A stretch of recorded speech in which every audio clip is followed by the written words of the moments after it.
Всем привет! С вами снова Астрокошка Сармата Лепота. И сегодня мы с вами продолжим детскую тему вместе с моим другом, да, который тут будет ассистировать мне. Итак, в прошлом видео мы с вами рассмотрели материнство и отцовство, какая вы можете быть мать, какой вы можете быть отец. И сегодня мы поработаем уже с картой самого ребенка. Да? Мы сегодня посмотрим, как ребенок будет видеть вас как мать, да, какая вы мать в его глазах, его глазами. То есть это именно карта ребенка будет.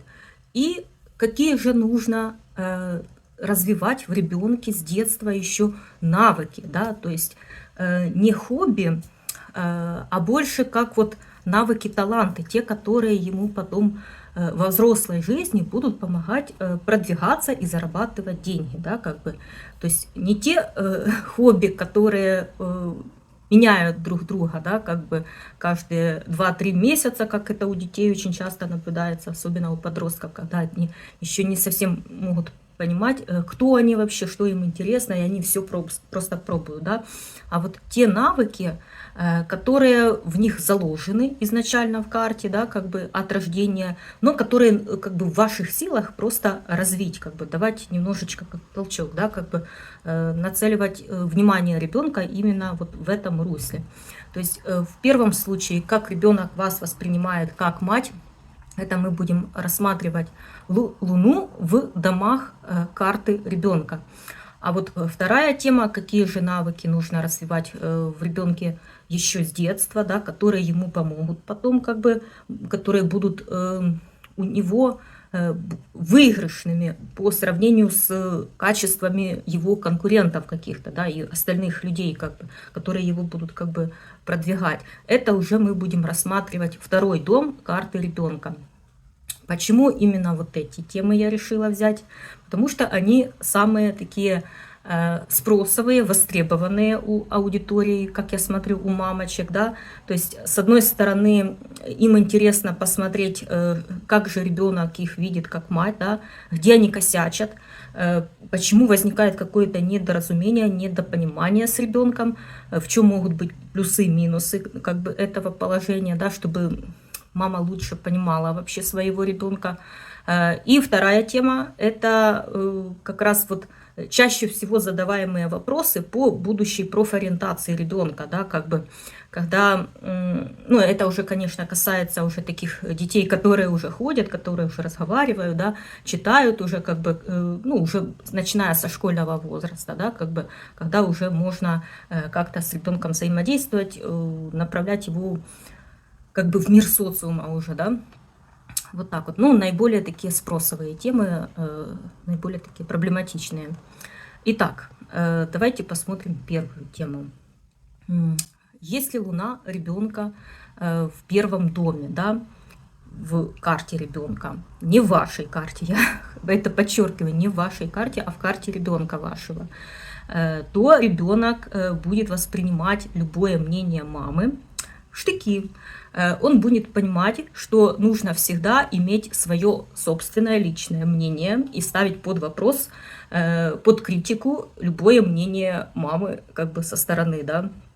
И причем и слова, и действия мамы нужно раскритиковать. И вообще будет стараться так, чтобы мама не лезла в его жизнь, в его как бы черепушку, не перепрошивала его, как бы. То есть это ребенок такой вот индивидуалист и тот, который не особо принимает мнение мамы, как бы. Поэтому с таким ребенком лучше всего позволять ему самостоятельно принимать решения и как бы соглашаться с ними, да, как бы. Ну, а когда он уже, допустим, жалуется, что он там где-то что-то накосячил, да, что его решение оказалось неправильным, то тогда вот объяснять, как бы, да, почему он все-таки принял неправильное решение, как нужно было бы. Но в первую очередь, в самую первую очередь, не навязывать свое какое-то мнение, не давать указания, одень шапку там или еще там что-то. Вот пускай как хочет, да, как его душа стремится, как ему его голова подсказывает, как действовать, да, вот пускай эта инициатива остается за ним все-таки. Но когда он будет косячить и будет жаловаться, именно подходить к вам и говорить, что вот такая-то проблема, там я заболел, ну или еще что-то, а вот вы тогда и напомните, да, что вот расскажете ему, как бы, да, как космические корабли бороздят просторы космоса. Расскажите ему все, что вы хотели бы ему сказать до того, как он накосячил. То есть первый дом, тут ребенок учится на собственных ошибках, и поэтому любое мнение, любые наставления мамы тут будут восприниматься в штыки, да, и пускай он все-таки набивает шишки. Первый дом, Овновский дом, это дом быстрого очень обнуления. То есть вы не думаете, что если вы, допустим, накосячили, и вы потом долго переживаете этот фол какой-то, да, то у него точно так же. Нет, он накосячил, да, он получил, как говорится, по лбу этими граблями, и он быстро забыл об этом. Ну, то есть это дом быстрого обнуления. Точно так же и на вас, допустим, если он где-то будет как-то наезжать, где-то как-то резко его будет реакция или еще что-то, то вы не думаете, что он будет долго держать обиду какую-то на вас, да, или вот эта вот эмоция какая-то бурлящая будет у него долго сохраняться. Вот не судите просто ребенка по себе. Это другой человек, это, можно сказать, даже и с другими генами уже. Ваших генов там только половина, да, как бы, а половина другая — это гены другого человека. Поэтому не думайте и не оценивайте своего ребенка по себе. Там может быть действительно что-то повторяющееся с вами, а что-то и не повторяющееся, с вероятностью 50/50. Поэтому если Луна в первом доме, это дом быстрого обнуления, то есть и его какие-то реакции резкие, такие выпады будут быстро обнуляться, он будет быстро забывать свою какую-то обиду, свое быстрое раздражение, да, как бы, и будет в том числе и быстро забывать, что он где-то что-то накосячил, да. Вы просто мягко как бы напоминаете ему, но это вы напоминаете уже только тогда, когда он совершил какую-то, скажем так, свою оплошность, когда он понимает, что это была его оплошность, его принятое решение. Но это формируется вот такая вот личность, да. Вы должны понимать, что это человек, который глубоко может как бы воспринимать тонко этот мир, да, но тем не менее он быстро обнуляется. Его какие-то эмоциональные косяки, они быстро все равно обнуляются. Это огненный как бы дом, да, огненного знака, поэтому не думайте, что ему все равно очень там тяжело. Да, он восприимчивый, но он как быстро принимает, так и быстро сразу и забывает, как бы обнуляется это все. Итак, Луна во втором доме карты ребенка, да, как бы, если в карте ребенка Луна во втором доме, то тут, получается, ребенок будет воспринимать свою маму, как будто бы лучшей мамы и вообще им не может быть. Вот она просто хорошая, идеальная и такая вот, как должна быть, да, как бы. То есть для него вы будете как бы образцом и заботы, и образцом хозяйки, и образцом как женщины какой-то, да, как бы он будет считать, что его вот мама, она лучше, чем у других каких-то детей, да, их мамы. То есть для него вот уровень заботы о нем, уровень вашего внимания по отношению к нему, как бы, и как вы выглядите, да, допустим, какая вы в социуме, он будет считать, что у него, в принципе, мама хорошая, нормальная, как бы ему нравится, у других намного хуже. Вот примерно так он будет считать. Тут как бы самому ребенку в этом плане повезло, как бы, и вам как бы повезло. Причем, знаете, вот такая особенность, что независимо от того, в каком знаке даже стоит эта Луна в карте ребенка, но если она попадает во второй дом, то как бы его зона комфорта будет хорошая, да, но, скажем так, на 80% это будет как раз из-за того, что он будет вас воспринимать очень позитивно, хорошо, как бы, понимаете, то есть он будет считать, что у него вот мама хорошая, как бы, такая, как надо, всего в меру, как бы, в маме, вот так вот. Луна в третьем доме в карте ребенка. Тут вас будет ребенок воспринимать больше как частичку социума, с которым ему придется взаимодействовать, да, как бы как брата, как сестру, как человека, который открывает ему дорогу, да, в этот вот мир других людей, и который его учит каким-то базовым вещам для выживания, да, как бы тот человек, который, ну вот, как, с одной стороны, как близкий друг, да, но с другой стороны, с которым очень легко, просто, весело, как бы можно и поиграть, можно и о чем-то поболтать интересном таком, да, и причем не навязчивом, не грузовом каком-то таком вот, да, то есть он вас воспринимает как будто бы вот своего какого-то ровесника, как своего одноклассника какого-то или еще что-то, то есть как человека своего уровня, такого вот, да, как бы легкого, веселого, непосредственного. Может быть, да, допустим, не у всех может быть такое, но тем не менее он будет вас воспринимать вот как бы на уровне себя. То есть примерно как себя. Но это вот в детском таком вот возрасте, да, когда уже там начнется взросление какое-то подростковое, то там уже будут немножечко выдвигаться другие требования к мамам, и там все равно на долгое время такая мама будет еще долго оставаться ребенку другом. Да, вот когда уже там пойдет вот это вот первое, скажем так, первое возвращение Сатурна, да, как бы, точнее, получается, ну да, получается, первое возвращение Сатурна, вот этот подростковый возраст, как раз 14 лет, да, как бы, вот там вот уже начинаются вот эти первые проблемы конфликта возрастов, да, как бы отцы и дети, вот такое вот, как бы, название имеет этот конфликт. Но, тем не менее, все равно, если Луна в третьем доме у ребенка, то она легче переживает вот эти вот возрастные кризисы, скажем так. Если Луна в карте ребенка в четвертом доме, то тут ребенок воспринимает мать как главу семейства, как представителя вообще своего рода, своей родовой ветви. И тут, как бы вам так сказать, можно даже такую ассоциацию провести, как вот шаман в племенах, да, вот как человек, к которому ходят за советом, за каким-то, ходят с каким-то уважением, да, как бы в таких семьях нередко я встречаю, допустим, что дети могут называть родителей на «вы». Не вот мама, папа, да, а на «вы», допустим, называют родителей. Ну, вот какое-то такое есть. Ну, то есть, с одной стороны, у ребенка есть свое мнение какое-то, он чувствует себя отдельной какой-то личностью, но с другой стороны, есть какое-то такое и уважение к матери, да, то есть он понимает, что это биологическая мать, что ребенок часть ее и вообще как часть, как представитель этой вот родовой ветви, как бы, да, ну, и как бы мать он воспринимает как существо, да, которое дало ему жизнь, которое нужно уважать как-то, прислушиваться, но тем не менее у меня вот есть все равно и должна быть своя зона комфорта. То есть получается тут как бы Луна в этом доме в четвертом, она сильная, но тут вот получается, что стремление обеспечить себе зону комфорта, это стремление нужно разделять как-то еще и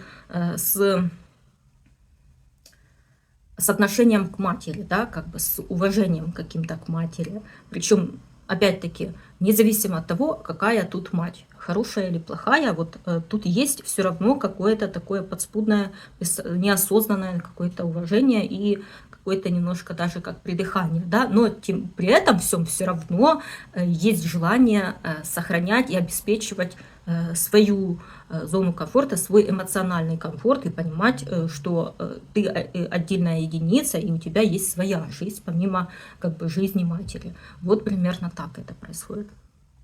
Так. И еще хотела сказать, что вот при Луне в четвертом доме у ребенка у него вот формируется как бы вот этот родовой шаблон поведения, то есть передающийся от бабушки к матери, от матери к ребенку, да, и получается, что ребенок в этом случае смотрит, как мать, допустим, общается со своей матерью, да, Или, допустим, как его бабушка общалась со своей прабабушкой. И вот тут получается, что все, что попадает в 4-й дом, не только Луна, а вообще другие планеты, да, вот эти вот качества планет или какие-то темы, допустим, да, там, или социальные, или какие-то духовные темы, ну, в зависимости от того, какая планета попадает, да, в этот 4-й дом.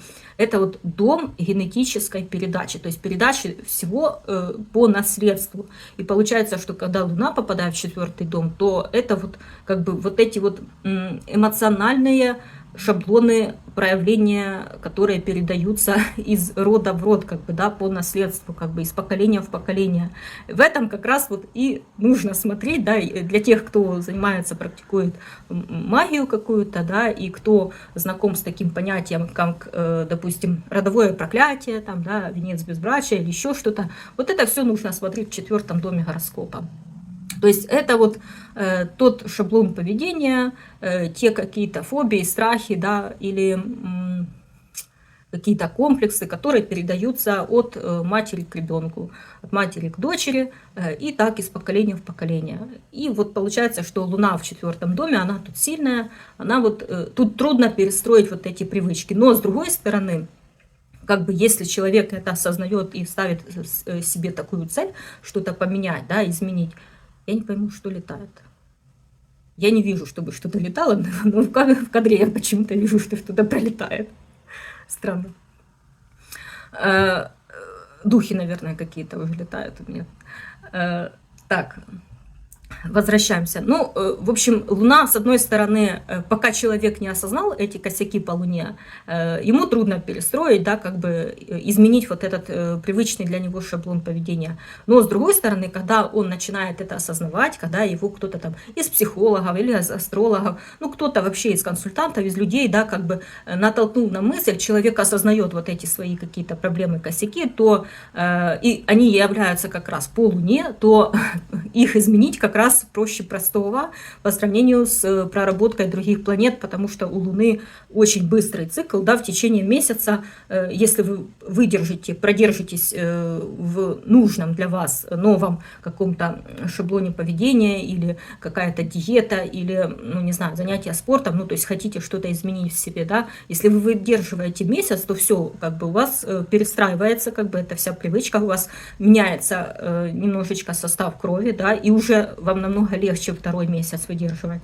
То есть в зависимости от того, да, что именно, как бы, насколько сложное вы хотите поменять. Но, тем не менее, вот как бы так. Есть у ребенка понимание вот этой иерархии родовой, и он как бы чувствует вот эту родовую какую-то поддержку, да, он часто может задумываться как раз, а как, допустим, поступала его бабушка. Он смотрит на стиль общения, допустим, матери со своей матерью, с бабушкой, да, или матери со своим отцом, и он тоже может повторять этот стиль поведения, стиль общения, да, как бы со своей матерью. Поэтому, как бы, тут и важно, да, вот эти вот дома, 4-й, 5-й, если в них попадает Луна в карте ребенка, то тут на мать возлагается большая ответственность, потому что ребенок тут будет принимать ваши сценарии какие-то поведенческие, да, как бы, и вы должны как раз на личном своем примере корректировать поведение ребенка, да, то есть начиная с себя, именно со своих проявлений, как бы, эмоциональных и поведения, да, как бы вы можете корректировать. То есть вот эти вот дома, которые считаются детские, да, в астрологии, это 4-й и 5-й дома под управлением Луны и Солнца, дома светил. Вот в этих домах мать, если туда попадает Луна в карте ребенка, вот она должна с повышенной какой-то ответственностью и осознанностью подходить к тому, как она себя ведет, как бы, потому что как раз вот в этих местах ребенок будет, как ни в каких других домах, считывать вот вас по отношению к себе самому, да, это вот самая нижняя такая вот часть гороскопа, да, как бы самая закрытая, самая внутренняя такая, и вот как раз тут начинаются вот закладываться вот эти вот, скажем так, отношения с социумом, начиная именно с самого близкого человека, с матери. Так, ну, вроде бы рассказала про 4-й дом, давайте к 5-му дому перейдем. Если Луна в карте ребенка попадает в 5-й дом, то Тут ребенок будет воспринимать в первую очередь мать как человека, который смотрит на него, как своего какого-то зрителя, оценщика, я бы даже сказала, судью какого-то, да, перед которым он может как-то себя проявлять, либо не проявлять наоборот, да, как бы. И то есть он тут обращает внимание на вашу обратную реакцию на него, как бы, да. Поэтому он считает вас как человеком, который лучше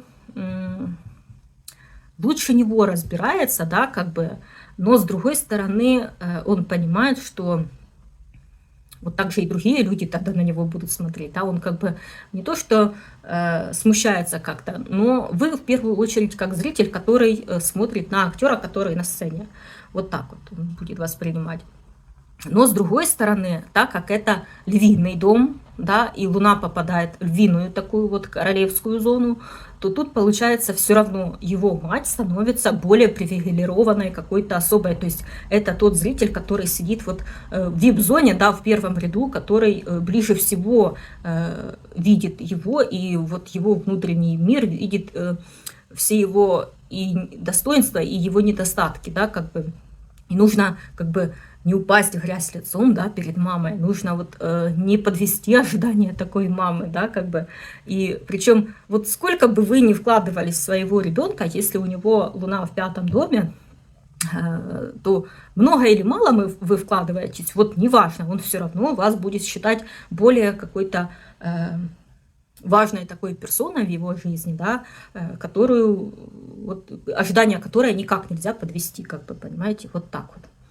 Так, если Луна попадает в 6 дом карты ребенка, тут ребенок воспринимает свою мать как человека, который старается его как-то дисциплинировать, который критикует его, высказывает свою точку зрения, да, как бы свои пожелания по поводу того, каким она хочет его видеть, да. Она хочет видеть его идеальным, каким-то самым вот лучшим из детей. И как бы делает ему такое бессознательное внушение, да, что все остальные дети ему и в подметке не годятся, да, как бы он у нее особенный. И это ощущение вот ребенка становится с такой матерью, да, что вот я действительно особенный какой-то, да, вот я должен быть идеальным каким-то. Не дай бог я буду не идеальным, да, как бы я, ну, мать как бы меня будет критиковать, я не буду нравиться своей матери, ну что это такое? Естественно, он тогда мать воспринимает так, что это вот тот учитель, да, благодаря которому я становлюсь либо лучше, либо наоборот хуже, да, как бы в зависимости от того, в каком знаке эта Луна в 6 доме. То есть она в сильном для себя знаке или в слабом для себя знаке, да, как бы в зависимости от этого он как бы воспринимает эту критику позитивно, либо наоборот негативно в штыки как-то воспринимает, да, как бы вот так вот. Но в любом случае Луна в 6 доме это вот для него, для ребенка, его мать, это вот тот человек, который его корректирует, который его направляет как-то, который из него, скажем так, делает вот тот ограненный какой-то бриллиант из алмаза. Вот примерно так он воспринимает. Луна в 7 доме в карте ребенка, да, как бы. Тут ребенок будет воспринимать маму как частичку социума, именно вот чужого уже, да, социума, не самого близкого такого, а вот того социума, который уже в других людях, да, отражается, как бы. И он будет воспринимать как бы маму, как вот частичку этого социума, который отражает степень его идеальности и соответствия этому социуму. Да. Тут у ребенка есть бессознательное понимание того, что мать специально становится на сторону социума, чтобы ребенка вытягивать поближе к нему, чтобы сделать его более приспособленным и идеальным к условиям социума, да, как бы. Но при этом как бы вот так вот очень как-то мягко, как-то рассудительно, так вот. Но, знаете, как бы тут не очень мать обращает внимание на зону комфорта ребенка, да, как бы она вот просто решила себе, что нужно ребенка вытягивать в социум по-любому, хочет он или не хочет, да, как бы надо оно ему или не надо, как бы мы все равно будем это делать. Вот примерно так. И, естественно, если ребенок еще не готов как-то взаимодействовать побольше, да, к социуму, там, ходить на кружки на какие-то или заниматься с репетитором или еще что-то. Вот это может быть не всегда ему приятно, как бы, и актуально, да, вот примерно так. И поэтому Луна в Весах, она имеет как бы квадратуру, да, к Луне в Раке, и там вот может возникать какое-то такое недопонимание. То есть, если идеальная Луна, она оставляет все-таки для ребенка самому определять свою зону комфорта, то тут получается как бы отчасти идет какое-то навязывание матери, каким он должен быть, да, как бы. Вот если Луна в 6-м доме, допустим, она тоже пытается как-то сделать его каким-то идеальным или не идеальным, но там у ребенка, у самого, там, понимаете, 6-й дом для Луны – это земной дом, и она более-менее как бы не так дискомфортно себя чувствует, да, как бы она чувствует, что это надо, ребенку надо это самому, как бы. То в 7-м доме там воздушная среда, и получается, что для Луны, для водной, оно как бы охлаждает его какой-то эмоциональный фон. Он как будто бы чувствует, что он что-то теряет. Вот как будто бы ему дискомфортно в том, что предлагает ему мама. А она предлагает ему как будто бы навязывание какое-то. Может даже при Луне в 7-м доме в карте ребенка, ребенку может даже чувствоваться, что ее как-то иногда бывает много в его жизни, да, как будто бы она пытается, чтобы ребенок жил ее жизнью, а не своей какой-то жизнью. Вот примерно так. То есть, с одной стороны, вроде бы как хорошие отношения с матерью, с другой стороны, вот чувствуется какая-то слишком какая-то такая навязчивость и предложение не своей жизни какой-то. Вот как-то так. Луна в 8-м доме в карте ребенка. Это, сразу скажу, непростое положение, это скорпионский дом, да, и Луна в 8-м доме воспринимает мать как человека, с которым невозможно быть спокойным, да, невозможно спрятать свои какие-то переживания и эмоции. Да. У ребенка складывается такое впечатление, будто бы мать это ходячий рентген какой-то, да, который считывает абсолютно все. Невозможно где-то что-то схитрить как-то, невозможно при себе оставить какие-то свои эмоции негодования или, допустим, раздражения, вот как-то так, да. И это еще больше бесит, как бы, и выводит на выплеск каких-то эмоций, да, которые, причем негативных эмоций. Такое ощущение, что он не может спрятать от нее вообще все свои переживания, даже если они какие-то хорошие, где-то кто-то ему понравился, или какой-то человек, наоборот, в нем какой-то трепет вызывает или еще что-то. Вот как будто бы мать это все считывает, и такое ощущение, что трудно сохранять свою зону комфорта. Да? Она вроде бы как и не особо вмешивается, потому что скорпионские энергии, они как бы такие выдержанные, да, как бы она не лезет, вот как бы не спешит сразу что-то говорить, там, да, как-то вмешиваться, но с другой стороны он чувствует прямо кожей, что она все это видит и чувствует, вот такое вот, то есть не может ничего не соврать, как бы не, в общем, вот такое вот ощущение. То есть может воспринимать мать еще как человека, который берет его на слабо, да, который его провоцирует прямо на эмоциональный какой-то выплеск, на выражение своей силы, какой-то решительности, да, как бы, и вообще на проявление своих каких-то скрытых ресурсов, да, которых ребенок может даже пока еще не осознавать, но вот мать себе уже там придумала, что у него есть какой-то скрытый ресурс, и надо этот ресурс в нем раскрывать, развивать, да, как бы, и вот начинает вот как бы свои такие многоходовочки устраивать, да, как бы вот эту вот манипуляцию какую-то включать, да, а ребенку это все как бы, дискомфортно, да. И получается, что ребенок как будто бы хочет с ней бороться, да, но при этом он чувствует свою какую-то слабость, какое-то бессилие по сравнению с таким вот серым кардиналом, да, как будто бы ему не хватает какой-то, не знаю, достаточной информации о ней, что ли, вот как-то так. И в зависимости от того, в каком знаке стоит эта луна, да, как бы он мать воспринимает либо как врага, либо наоборот как, ну блин, ну красотка, да, лучше не бывает. Вот примерно так он может воспринимать. И независимо от знака стояния этой луны в 8 доме, она все равно очень такая глубокая, проницательная, да, как бы, и все равно там всегда непростые какие-то отношения. Могут быть и хорошие отношения, да, матери с ребенком, с луной в 8 доме, но все равно на каких-то таких повышенных конфликтных могут тонах происходить общение, но при этом ребенок все равно может любить свою мать.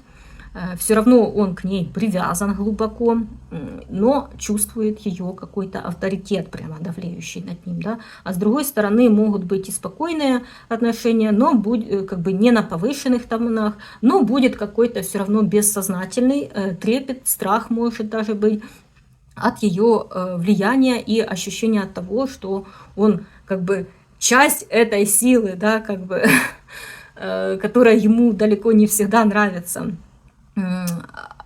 И вот может возникать даже желание бороться с этой частью ее в себе, да, как бы даже желание как-то искоренить это вот присутствие ее генов, ее взглядов каких-то, потому что, ну, это же Луна, и она работает не только по отношению и в общении с матерью, да, он же эту Луну потом проявляет как бы и в отношении при общении и с другими людьми, да, не только с матерью, и со своими родственниками, со своими сверстниками, да, как бы, а потом во взрослой жизни со своими коллегами и с женщинами, и все, да, как бы. И получается, что постепенно со временем, вот когда ребенок взрослеет уже, то ему даже вот не хочется прямо быть похожим на свою мать. Он как будто бы считает, что это зло, такое вот темная сторона его личности какой-то, которую хочется уничтожить, да. Вот как бы хочется искоренить вот эту вот фобию такого вот рентгена, да, и получается, что когда уже это становится уже мужчиной, да, допустим, если это рассматривать как мужскую, ну, карту мальчика, допустим, да, то когда он становится уже мужчиной и уже выбирает, допустим, себе жену там или уже живет с женщиной, да, то мы же помним, да, что Луна — это архетип не только матери, но и жены в карте мужчины, да, и получается, что вот желание вот это вот искоренить вот этот страх того, что тебя сканируют, тебя чувствуют, да, как бы, что ты не можешь ничего скрыть от другого человека, может потом проигрываться в семейном сценарии со своей женой у него. Остро и конфликтно будет воспринимать глубину и проницательность своей жены по отношению к нему, да, как бы.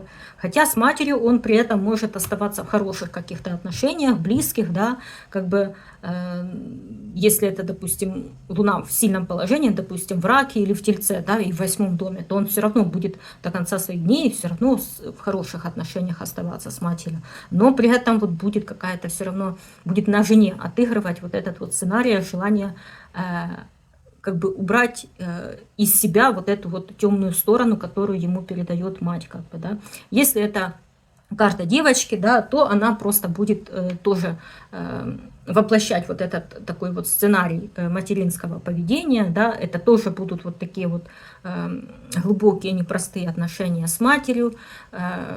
У кого-то может действительно мать быть энергетическим вампиром и постоянные склоки, конфликты какие-то, да, как бы попытка занять свое какое-то место, искоренить вот мать из жизни, да, из жизни своей. Но с другой стороны, все равно ощущение того, что это вот та сила, которой трудно из себя выжить, которая все равно тебя везде преследует. Да? Вот какая-то все равно есть неосознанная такая фобия того, что ты от этих глаз никуда не денешься. За тобой все равно как бы наблюдает этот дух матери, как-то так вот. То есть непростое, вообще непростое положение Луны. Итак, Луна в 9 доме в карте ребенка. Да? Тут воспринимается мать как учитель, как человек увлекающийся, интересный, не скучный человек, который может научить уму-разуму, да, ребенка, который может ему показать, познакомить его вот прямо вот со всей гаммой эмоций и чувств, не знаю, проявления себя в разных ролях в жизни, да, дать какой-то такой большой колоссальный жизненный опыт и дать вот это вот понимание какой-то глубины, мудрости жизни, да, философское такое, философское отношение к жизни, да. И вот, знаете, он воспринимает мать так, как будто бы она хочет за вот это вот все время, сколько она будет рядом с ним, да, как будто бы она хочет провести такую вот мягкую экологичную экскурсию по гамме вообще вот чувств, переживаний, да, которые только вообще возможны. И потом как бы научить делать из этого выводы, да? Научить ребенка определять, идентифицировать свои эмоции и свои какие-то желания, научить глубоко вообще мыслить, подходить к решению каких-то проблем с разных сторон абсолютно, да, как бы многофакторно, как бы так смотреть на все. Ну и вообще, да, как бы быть самому себе психологом и самому себе быть каким-то авторитетом, да, вот примерно вот так вот ребенок воспринимает мать свою. Да, эта мать может быть не всегда, допустим, идеальной хозяйкой какой-то там, или не всегда, допустим, быть какой-то легкой, да, как-то на подъем, но тем не менее он тоже воспринимает мать как друга, как учителя, как человека какого-то, как коуча, опытного такого, да, к которому, в принципе, можно подойти, как бы задавать все вопросы, да, но, с другой стороны, может быть, не всегда с ней повеселишься, побесишься, допустим, как с матерью, как в случае, допустим, с матерью, с Луной в 3 доме, допустим, вот так вот, не всегда, но она более как бы такая уравновешенная, спокойная будет, как бы, но при этом интересная, глубокая, такая не скучная, как бы, знаете, вот иногда может, кстати, быть Луна в 9 доме в карте ребенка, может быть одним из указаний на то, что его воспитывает не мать, а бабушка, допустим, да, или, например, воспитывается тетей крестной какой-то или еще что-то. Ну вот что-то такое, когда мать не совсем как бы воспринимает ребенка как родного прямо, да, но вот она себя видит в этой вот роли какого-то учителя и наставника, что вот у нее первая задача как бы не знаю, не вырастить, да, как бы из ребенка биологическое существо. А первая задача у нее передать вот этот вот колоссальный жизненный опыт какой-то, да, сделать из ребенка настоящего человека, да, как бы личность какую-то сделать, прямо вот так вот. Так, Луна в 10 доме в карте ребенка. Тут мать выступает в роли такого вот авторитета, но авторитет, который хочется ненавидеть, да, как будто бы ребенок ощущает, что у нее могло бы быть все по-другому, как будто бы его мать не на своем месте вообще, да, как будто бы ей нужно заниматься чем-то другим, но она занимается этим, да, как бы, причем неважно, да, чем вы там занимаетесь на самом деле, кем вы там работаете, но у ребенка такое ощущение, что вы должны быть в другом месте и заниматься другими делами, как будто бы вы не в своей тарелке, не в своей положенной вам роли, как-то так вот. Из-за этого у него падает как бы ваш авторитет в его глазах, как будто бы падает его уважение к вам, что вот вы как будто бы вынуждены заниматься тем, что вы на самом деле не хотите, не любите, и вы не для этого созданы. Как будто бы он вас воспринимает как слабое существо, которое идет не на поводу как бы своих истинных желаний, да, как бы и того, что для вас является счастьем, а на поводу вынужденных обстоятельств. Вот примерно так.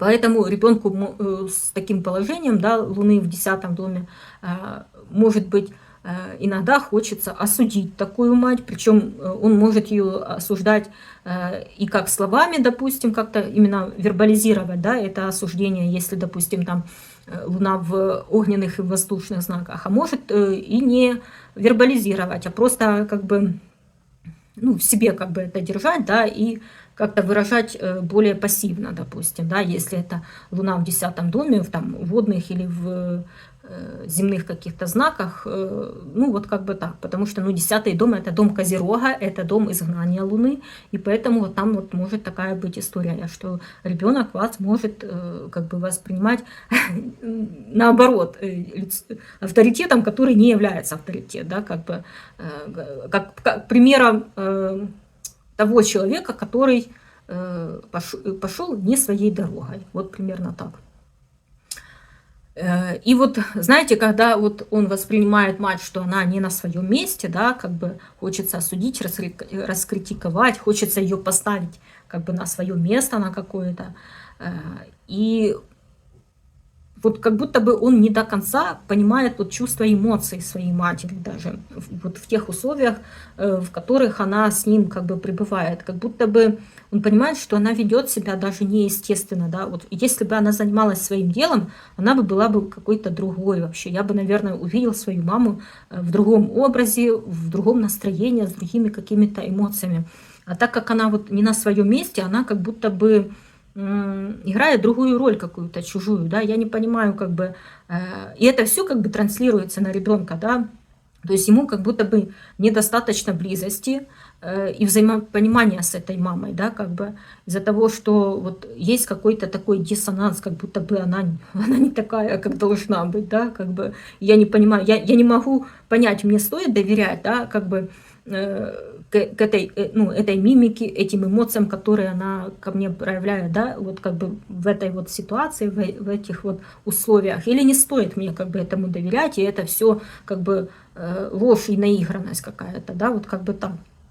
Из-за этого вот ребенок вот так вот воспринимает ее, да, что вот ему не хватает искренности какой-то, близости с матерью, и идет какое-то такое искаженное понимание своей матери, как будто бы даже моментами он думает, что у него нет настоящей матери. Вот есть какая-то вот эта вот женщина, которая играет роль матери, которая вынуждена, там, не знаю, работать много, которая вынуждена себя вот так вот вести, да, как бы вынуждена вот столько уделять, ну, как бы времени для общения со мной. Но на самом деле моя мама какая-то вот где-то мифическая, далекая, несуществующая. Понимаете, вот такое вот может быть восприятие у ребенка с Луной в 10-м доме. Да, тоже нехорошее положение, как бы, но тем не менее. Но с другой стороны, хочешь не хочешь, да, но когда есть такая вот мама, он вынужден считывать вот этот сценарий поведения от нее, да, и получается, он понимает тогда, что ему тоже нет смысла быть эмоционально активным, проявленным, да, как бы у него с детства формируется вот эта вот сдержанность эмоций и ограничения в близости, потому что он потом, вырастая, он тоже не совсем понимает, как бы, а как правильно все-таки проявлять эмоции, а стоит ли вообще их проявлять, а стоит ли доверять этим людям, да, как бы вот такой вот сценарий, он с детства еще начинает закладываться. Так, Луна в 11-м доме в карте ребенка воспринимает мать как эдакого такого общего человека для всех, да, как приятеля, как человека, который дает ему полную абсолютную свободу действий, да, и такая свобода способна сделать его независимым и самодостаточным, иметь свое какое-то независимое мнение, быть открытым обществу и другим людям. Луна в 11-м доме в карте ребенка видит мать в таких тонах, как будто бы она ему не совсем биологическая мать, а как раз-таки больше как мать только по документам. Вот примерно так. То есть он понимает, да, что это вот, человек, который дал мне жизнь, да, но как роль матери, вот как будто бы она очень далекая от этой женщины, как бы. Будто бы нет ощущения вот этой вот связи с родовыми корнями какими-то. Как будто бы ты сам по себе, а я сама по себе, да, вот как будто бы мать и ребенок это две отдельные личности. Вот я тебе дала жизнь, ты теперь сам по себе, да, как бы вот делай, что хочешь, да, как бы у тебя есть своя голова на плечах, у тебя есть своя свобода воли, да. А я вот тоже, я отдельная личность, у меня тоже есть свои интересы, своя личная жизнь, как бы, да. И я вот должна заниматься своей жизнью, ты занимайся своей жизнью. Ты пока маленький, ты, да, можешь обращаться ко мне, я буду там тебе как-то отвечать, если у тебя будут возникать какие-то вопросы, да, ну, как бы, вот это замамканье какое-то, да, мам, вот это вот, мне такого не надо. Вот примерно так ребенок воспринимает свою мать, ее позицию по отношению к нему, как будто бы вот нету той близости, нет той связи с пониманием вот этой вот родовой какой-то иерархии какой-то, да, может быть, у него, допустим, есть там бабушки, дедушки, родственники какие-то, он понимает, что они по документам ему вот являются родственниками, но ощущение семьи такой вот, да, сплоченной какой-то близости вот этой семейной, вот нету ее. И, ну, это вот как у Луны в 10-м доме, да, как бы в карте ребенка, нет этой эмоциональной близости. Вот точно так же, это же тоже как второй дом управления Сатурна, да, и там тоже вот такое вот получается какая-то отстраненность матери. И причем, что самое интересное, вы можете быть совершенно не такой матерью, да, но ребенок вас будет воспринимать именно так, как будто бы вы сами по себе, а он сам по себе. Как будто бы вот вы редко между друг другом, как бы, ну, с друг другом пересекаетесь, как будто так вот. Ну и Луна в 12-м доме в карте ребенка. Да? С такой Луной ребенок может воспринимать мать как нечто такое отрешенное, да, самодостаточное при этом, творческое такое, закрытое. Мама какая-то непонятная для него, необъяснимая вообще какая-то, может быть и флегматичная или меланхоличная какая-то мама, да, это тоже не исключено, да. Либо эта мама, кстати, если у мамы есть проблемы с алкоголем или с зависимостями, там, допустим, от папы, отношений каких-то или от денег или еще что-то, то ребенок это тоже может считывать и понимать, что мама у него зависимая какая-то, да, она слабая, слабовольная какая-то, и он это может как бы так вот понимать для себя и воспринимать, да, как бы.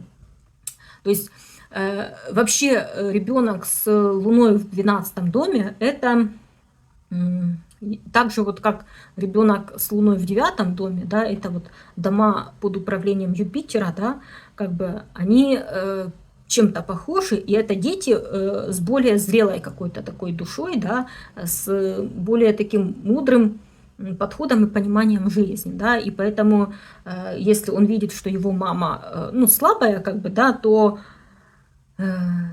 он к этому относится более как бы по-взрослому, по-философски, да, он может тоже включать свою какую-то, не знаю, гуманность, какую-то жалостливость к маме, он будет все равно маму свою поддерживать, как бы, он будет начинать включать в себе вот эту вот позицию такого, что надо маму пожалеть как-то, вот, да, вот как бы поухаживать за ней, как-то ей надо посодействовать, как-то помочь надо, вот примерно так он будет воспринимать. Как будто бы вот, кстати, нередко бывает еще это указание на то, что мама будет вообще далеко.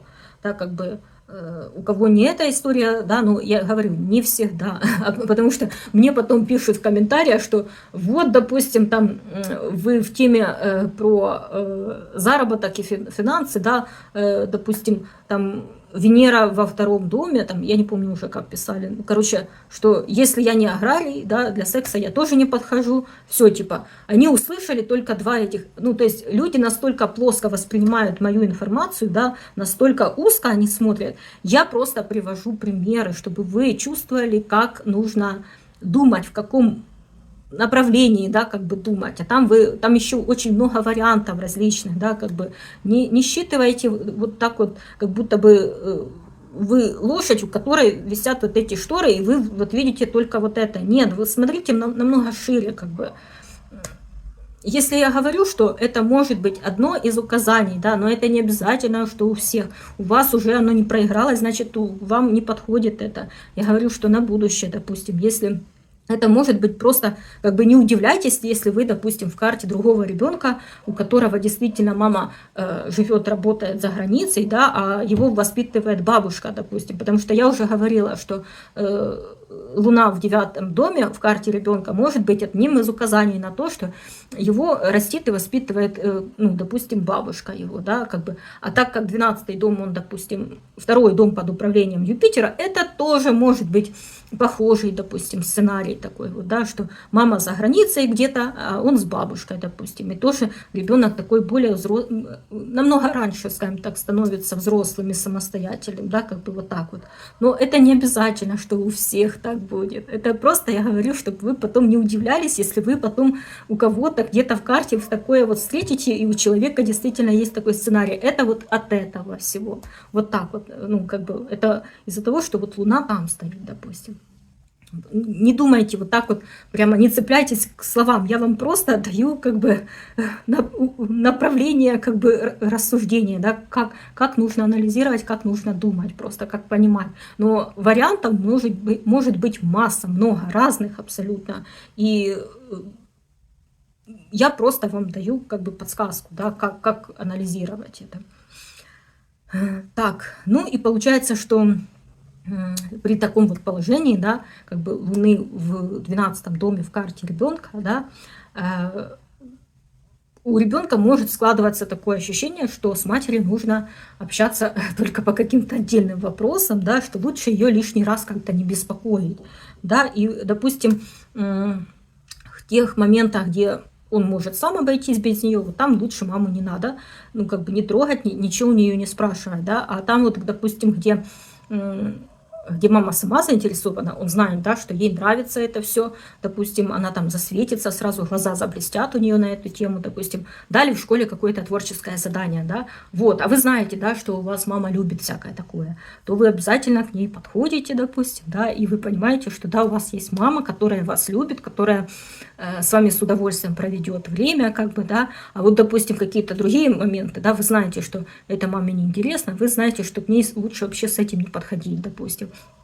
И вот такой вот ребенок не будет к вам с этим подходить, да, а все из-за того, что вы вот так вот ему заранее подсказали, да, как бы своим поведением, что вам это вот неинтересно, вот каким-то таким вот образом. То есть ребенок, как я уже сказала, он более взрослый, с Луной вот в этих вот домах юпитерианских, да, как бы, и он уже более самостоятельный какой-то, более рассудительный, как бы более так...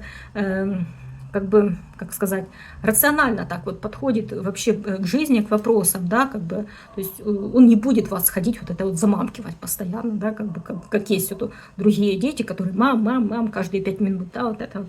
Нет, вот ребенок с Луной в этих вот домах, да, он будет более такой, сам будет создавать себе зону комфорта, да, комфортное как бы увлечение какое-то, комфортное времяпровождение, какие-то окружать себя тем, что ему нравится, да, как бы. И как раз вот для того, чтобы разгрузить свою маму, как бы, и лишний раз ее не дергать просто. Вот примерно так вот. И, кстати, это же относится, если Луна у вас находится в каком-то другом доме, да, допустим, но она в Стрельце или в Рыбах находится, да, но вот как бы все равно будет проигрываться тот сценарий, который я называла, да, по этому дому. Но вот такие вот нотки, да, вот этого Луны в Стрельце или Луны в Рыбах, они вот будут примерно вот так вот понемножечку себя вот могут так как-то проявлять. Ну, то есть мы же знаем, да, что любая планета или светило, они, скажем так, синтезируются, перепрошиваются под тематику дома и под качество знаков, которые они находятся в этом доме, да, как бы плюс еще под аспекты с другими планетами. Они тоже улавливают как бы как вот по Wi-Fi, да, как бы, как рассказывают, улавливают вот эту вот связь, да, и настроение других планет как бы на себя, как бы, и, ну, какая-то реакция обратная идет. Вот точно так же везде это все вот так вот работает. Поэтому, когда вы пишете в комментариях, что там у вас оппозиция, допустим, планет таких-то, да, в таких-то домах, этой информации все равно очень мало для того, чтобы вам сделать какой-то конкретный, точный дать ответ, да, на ваш вопрос, потому что вы не указываете, в каких знаках стоят эти планеты, вы не указываете, с какими другими планетами они еще взаимодействуют, да, может быть, они еще соединения с другими планетами, допустим, или еще что-то. Ну, то есть вообще, ну, как бы карту надо анализировать в целом, вот эти вот все нюансы нужно учитывать, как бы не надо отдельно по кусочкам так по по вот этим вот аспектам, связям только пытаться проанализировать, да, как бы и составить прогноз, и там себя как-то настраивать на какой-то негатив. Нет, надо карту смотреть в целом, все абсолютно смотреть. Так, ну вот примерно так мы разобрали вот эти вот 12 домов Луны в карте ребенка. Так, давайте теперь перейдем к теме, к другой, да, половине нашего видео. Какие же таланты нужно развивать, опираясь на карту вашего ребенка, да? Те таланты, которые я уже сказала, которые идут не по 5-му дому в виде хобби и увлечений, да, а те, которые идут по 2-му дому гороскопа ребенка, да, которые помогут потом ему как-то реализовываться, зарабатывать, как-то определяться в профессии, да, то есть это те навыки какие-то и таланты, за которые ему потом общество, да, по 8-му дому захочет платить деньги, как бы то, чего будет не хватать его оппонентам, да, по 7-му дому. То есть 7-й дом – это как бы другие люди, напротив, да, как бы чужие люди для вашего будущего, как бы взрослого, да, ребенка. А 8-й дом – это вот как бы навыки, таланты, ресурсы этих вот других людей, да, как бы.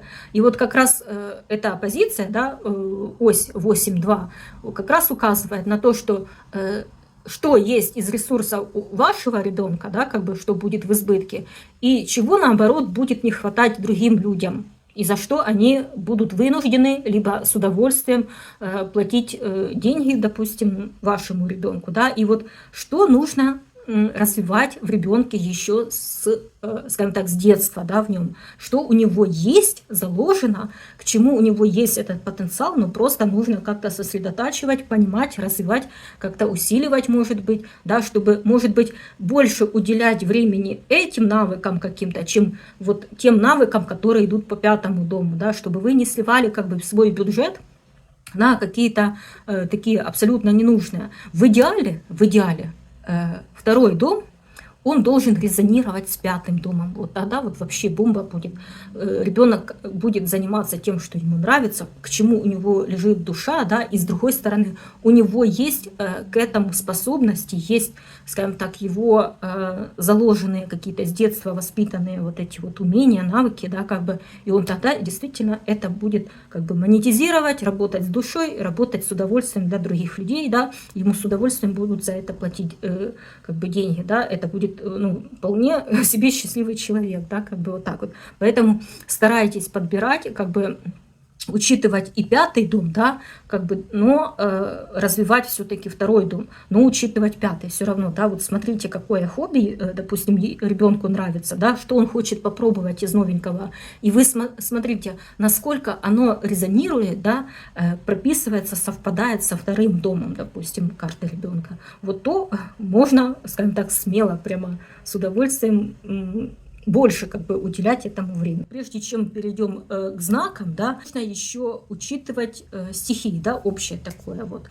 Если, допустим, на куспиде 2-го дома у ребенка огненные знаки, да, в целом, о чем это говорит, да, неважно какой знак, ну, то есть там может быть Овен, Лев, либо Стрелец, да, но вообще огненный знак, то нужно развивать такие таланты, учить ребенка к тому, что деньги нужно зарабатывать, вообще как бы занимаясь только тем делом, которое ему нравится. Не обращать внимания на то, что престижно, не престижно, как бы дорого или недорого за него платят, да, как бы, или, допустим, полезно для здоровья или не полезно, а надо как раз вот учить его тому, что он должен заниматься тем, что ему нравится, к чему и лежит его душа. И, как я уже говорю, нужно, чтобы примерно оно совпадало, резонировало с увлечениями по 5-му дому. Объяснять, что с ресурсами нужно обращаться легко, нужно тратить свое время на то, что тебе нравится,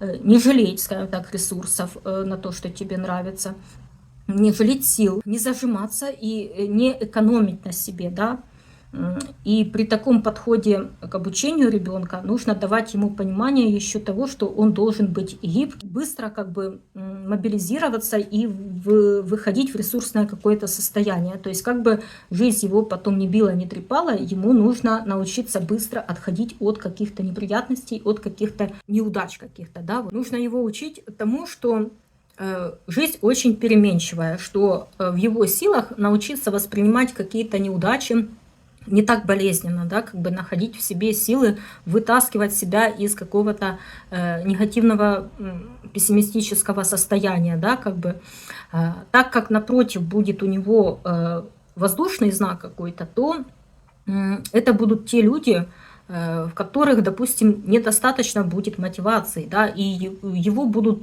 с удовольствием, да, как бы загребать, как бы себе с руками, с ногами, именно те люди, которые очень умные, которые знают, как сделать, да, но у них, допустим, недостаточно какой-то смелости, недостаточно какой-то решительности, они не настолько рискованные, допустим, или еще что-то. И вот как раз он будет востребован именно у таких людей, и ему как раз нужно научиться быстро себя как-то мобилизировать в каких-то кризисных для него ситуациях, да, и относиться вообще к этому легко, по-философски, да, как бы легко обнуляться, быстро начинать как бы действовать дальше.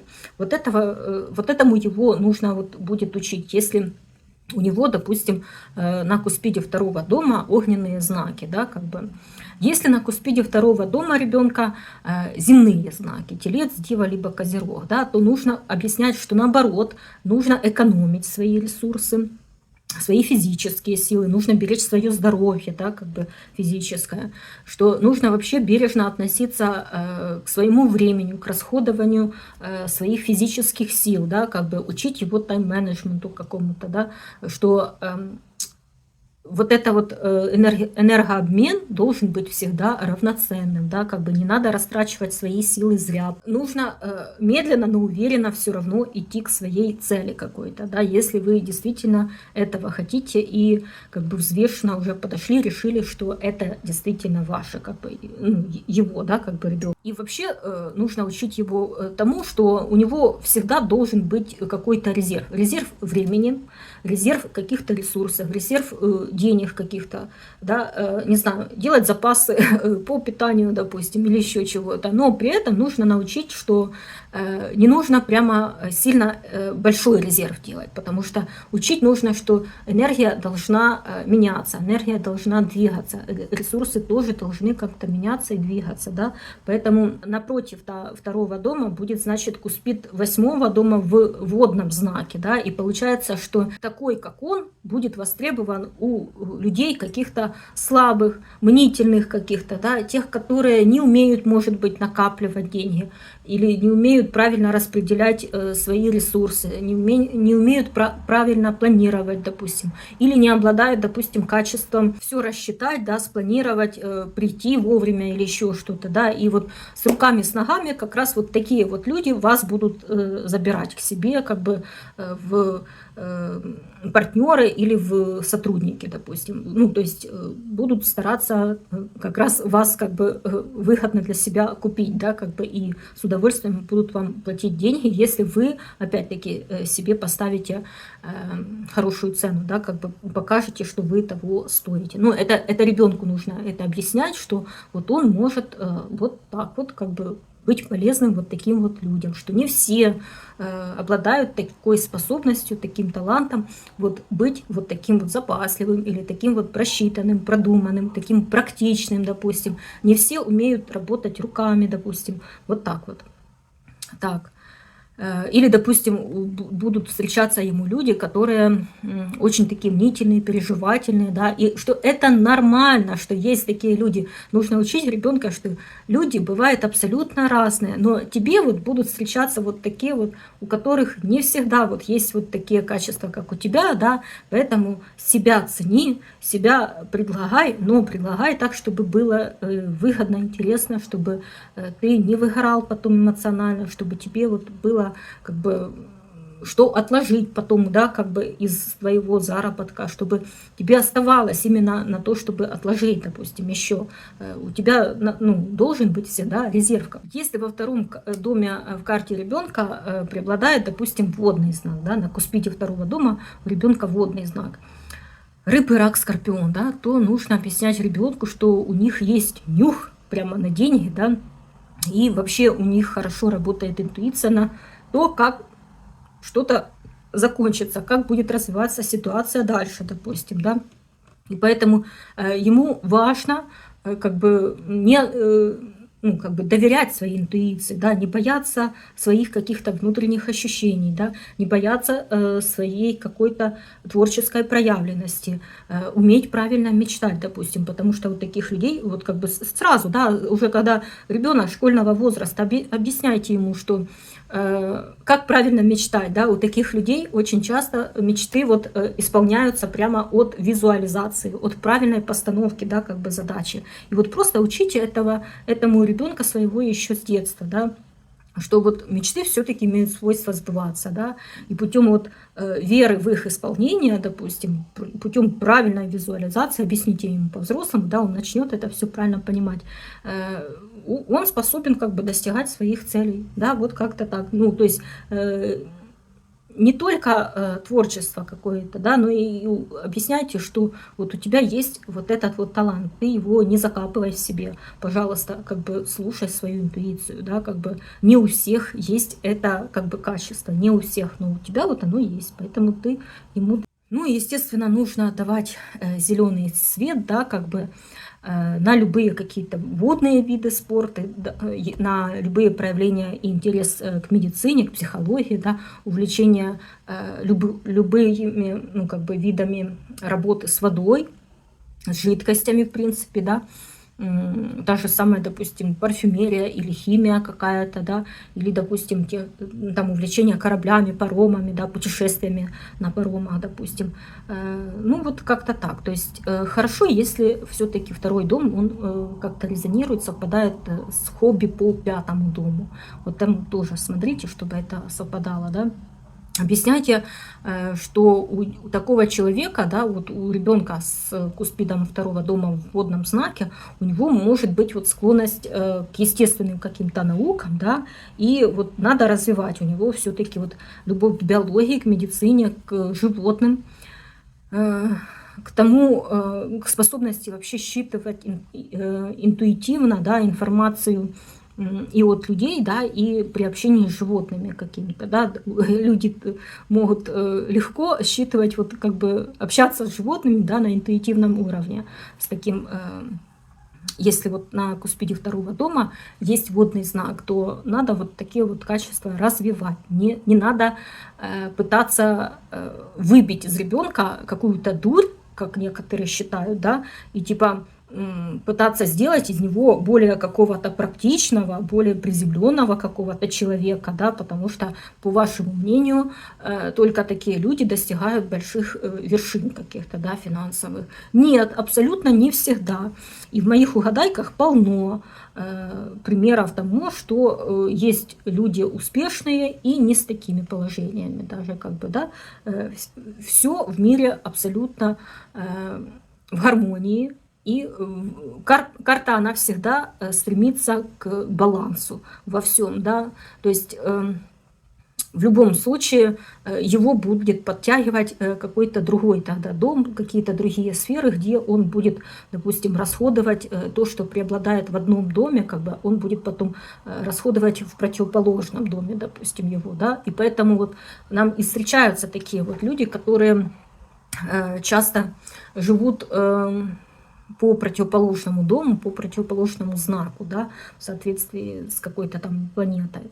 Ну вот как-то так. Или очень часто встречающаяся история, допустим, когда мы видим солнечного водолея, который очень сильно похож по своему поведению и проявлению на льва, да, или наоборот, допустим. Вот как бы так, что на самом деле человек по солнцу лев, а он работает где-то в инженерии каком-то, да, он что-то в каком-то конструкторском бюро. Вот так вот, ну, вот так оно работает. Ну, для гармонизации как бы карта выбрала вот такой вот путь его реализации Солнца. Вот так вот. Поэтому не забивайте в своих детях то, что, по вашему мнению, плохо, да, что вам не нравится. У вас своя карта, у вас своя судьба, у ребенка своя судьба. Помогите просто ему с детства реализовать его кармические задачи, да, по жизни, и все у него будет хорошо. Заранее не решайте за него его жизнь. Как бы. Вы видите, что у него задатки вот такие вот есть, их надо развивать.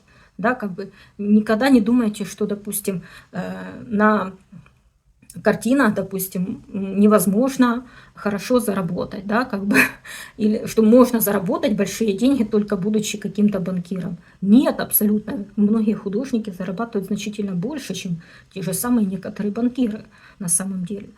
Главное, что ты занимаешься любимым делом, и ты знаешь, как это сделать и как заработать на этом любимом деле, да, как бы вот так вот. А некоторые банкиры тоже могут, допустим, да, быть у него там земной знак на куспиде второго дома, но при этом он, у него недостаточно какой-то смелости или еще что-то, и он очень часто косячен, да, у себя на работе, как бы он набирает неправильный штат сотрудников или еще что-то, и у него доходы не настолько высокие, как, допустим, у каких-то известных там других людей, которые работают там 2 часа в день, да, но они зарабатывают намного больше. Вот так вот. Поэтому вот такие мои рекомендации, да. Итак, дальше. Если, допустим, во втором доме, на куспиде второго дома в карте ребенка воздушные знаки, да, близнецы, весы, водолей, да, то это изначально такой вот человек, который будет все-таки склоняться развивать свои коммуникационные какие-то навыки и ресурсы, да, интеллектуальные. И вот нужно изначально с детства еще человека обучать к тому, что у тебя есть талант к этому всему. Не бойся знакомиться с другими детьми, с другими людьми, да, спрашивая, чем они интересуются, чем занимаются их родители, допустим. Ну, то есть развивай свой интеллектуальный багаж и свои коммуникативные навыки какие-то, да, больше работай с информационными различными источниками, да, вот как-то так. Больше работай над качеством работы своего мозга, да, допустим, те же самые курсы по скорочтению или, допустим, курсы там по быстрому, не знаю, счету в уме или еще чего-то, да, вот как бы, или делайте упор на развитие памяти, допустим, у ребенка или еще что-то. Ну, то есть познание у ребенка будет идти через информационную сферу, и у него есть к этому склонность, да, как бы, пускай делайте упор на этом. Опять-таки, да, если там в 5-м доме у вас вы видите, что, не знаю, земные какие-то стихии, да, то ну, сделайте так, чтобы это совмещалось как-то, да, подбирайте такие какие-то хобби, увлечения, чтобы обязательно 5-й дом резонировал со 2-м домом, чтобы развивались вот эти вот навыки, да. Ну, то есть объясняйте, что не каждый ребенок может быть таким настолько открытым, коммуникативным, как он, а ему это вот как бы у него есть такой вот талант, да. И получается, что надо развивать ему? Ему надо развивать все-таки вот этот подвешенный язык какой-то, да, потому что получается, что напротив, да, 2-го его дома будет у него огненный знак. И это будут ему встречаться такие люди, которые, допустим, свои ресурсы тратят как-то необдуманно, да, как-то очень как-то на импульсе растрачивают, раскидываются своими ресурсами. И вот он будет незаменимый, да, если он будет способен правильно им как-то себя преподнести, да, как-то успокоить, может быть, тех людей, как-то объяснить, почему не надо спешить, почему надо обходить больше времени, допустим, дать на обдумывание каких-то решений или еще что-то, да, то есть нужно будет его как-то учить к умению разговаривать с какими-то такими импульсивными личностями, с личностями, у которых там высокая самооценка, которые такие очень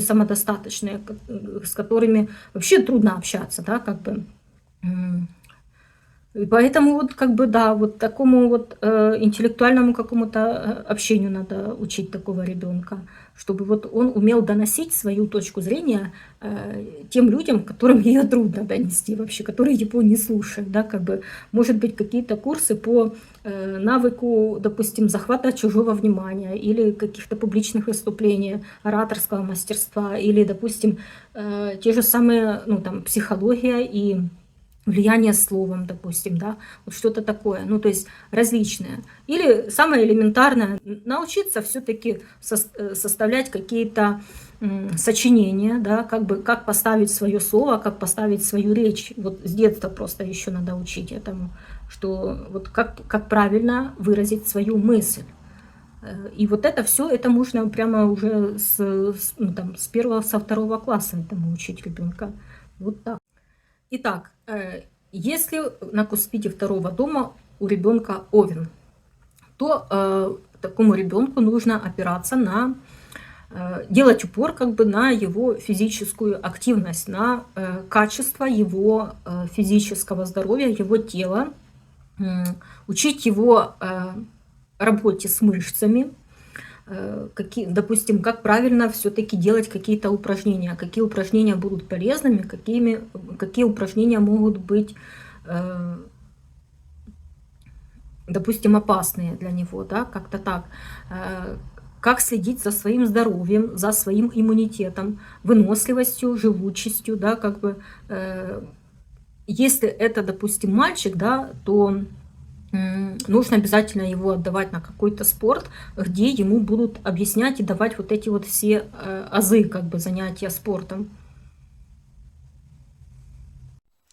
Если это, допустим, карта девочки, то нужно учить ее вовремя постоять за себя, какой-то любознательности, любопытству, инициативности, настойчивости, да, опять-таки ухаживать за своим телом, да, за своими мышцами, может быть, отдавать ее на какие-то танцы, на какую-то аэробику или вот что-то такое. То есть обязательно должен быть присутствовать в жизни такого ребенка физические какие-то нагрузки, да, какой-то спорт.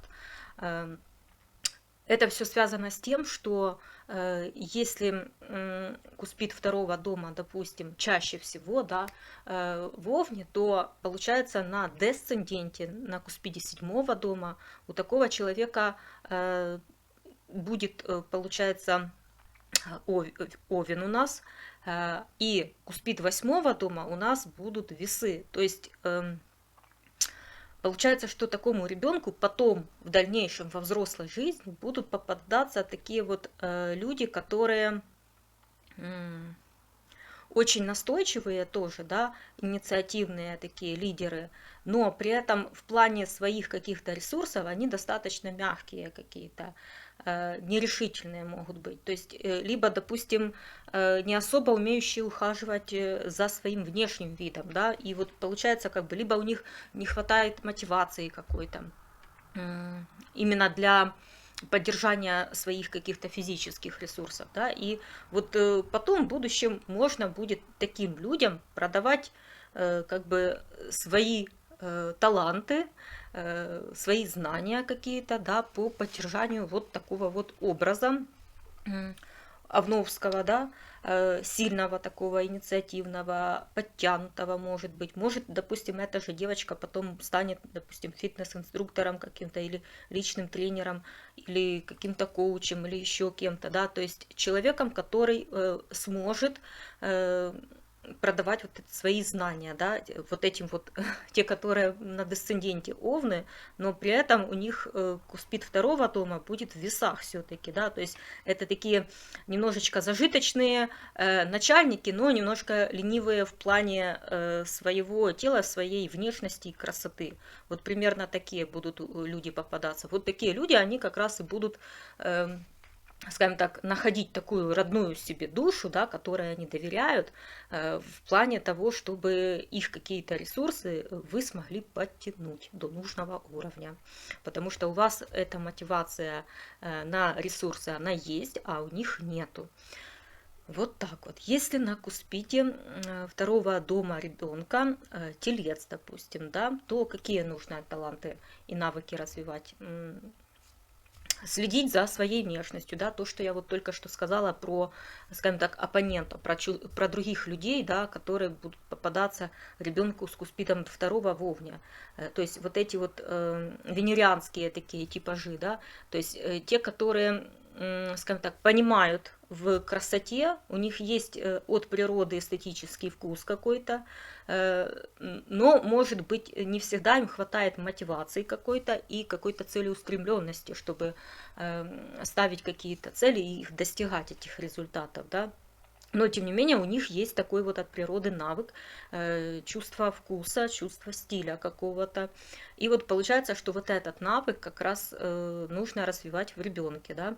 Научиться следить за своей внешностью, за своим стилем одежды, за качеством одежды, за цветовой гаммой, научить ребенка подбирать, да, потому что, ну, оно у него есть как бы от природы, но вы просто должны как бы направлять в правильное русло, да, как задача мамы, просто акцентировать внимание и направить в правильное русло, а оно уже потом как бы будет там более ярко расцветать, это все.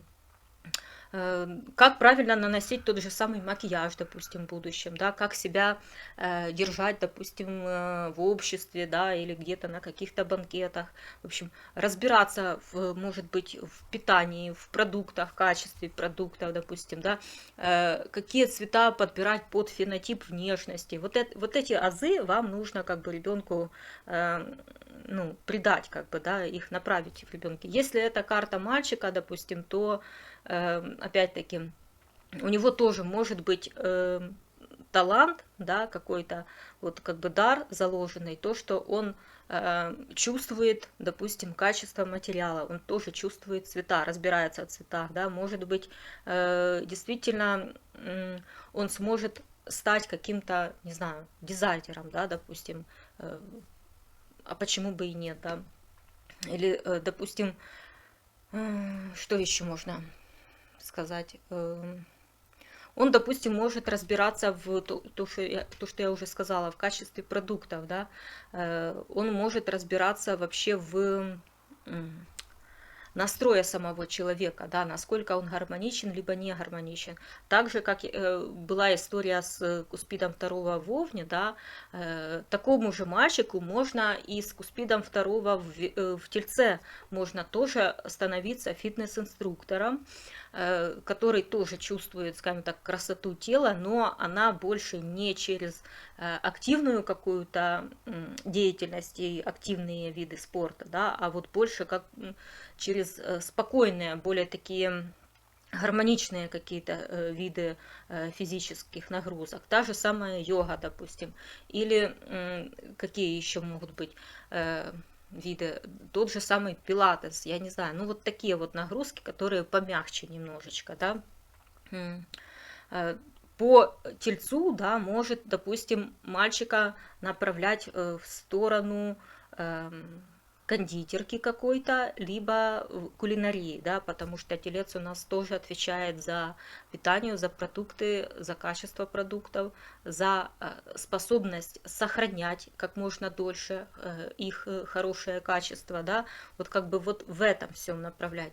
Либо, допустим, это те же самые таланты к выращиванию чего-то, да, потому что телец у нас связан с земледелием, с каким-то, с аграрным сектором каким-то, с землей непосредственно. И вот такого мальчика тоже можно как бы учить что-то, допустим, выращивать или какой-то, не знаю, флористики той же самой. Хотя считается, да, это у нас просто в наших странах, да, постсоветских, считается условно, что это женские профессии. На самом деле на Западе нету разделения давным-давно на женские и мужские профессии. Кто где чем интересуется, туда и идет, да, работать, как бы. Главное, чтобы человек был на своем месте в свое время, да, как бы, и хорошо выполнял свою работу. Тогда все будет получаться, и клиенты будут довольны, независимо от того, кто им продает цветы, мужчина или женщина, да, как бы. Ну вот примерно так вот. То есть, с другой стороны, также это знак гармонии какой-то душевной, да, и нужно учить ребенка с самого детства разделять, скажем так, свои хотелки от того, что действительно приносит гармоничное удовлетворение на долгое время, да, то есть мимолетные какие-то хотелки от того, что действительно наполняет и долго радует потом человека, да, для того, чтобы такой ребенок научился экономии какой-то определенной, да, смог как-то копить денежку, а не растрачивать на просто красивые какие-то безделушки. Вот примерно так. Также еще нужно ребенка направлять на то, чтобы, ну, как бы объяснять ему, да, что так как у него, допустим, будут такие люди ему попадаться с куспидом 8 в марсианском каком-то знаке, да, в скорпионем каком-то, то нужно объяснять ему еще прямо с детства, да, что важно сохранять равноценный энергообмен, потому что есть люди, да, которые захотят когда-то подвампиривать его, захотят как-то когда-то отобрать у него как-то его ресурсы, позариться, да, как бы на его время, на его открытость какую-то, на его ту же самую денежку, да, как бы, и нужно вот учить, что во всем должен быть равноценный энергообмен, как бы, и вот он должен как бы разделять таких, определять таких людей, да, как бы сразу чувствовать и ставить какие-то вот границы, да. Так, если на оси 2-8 у ребенка близнецы, да, то есть на куспиде 2-го дома близнецы, то тут нужно развивать навыки коммуникации,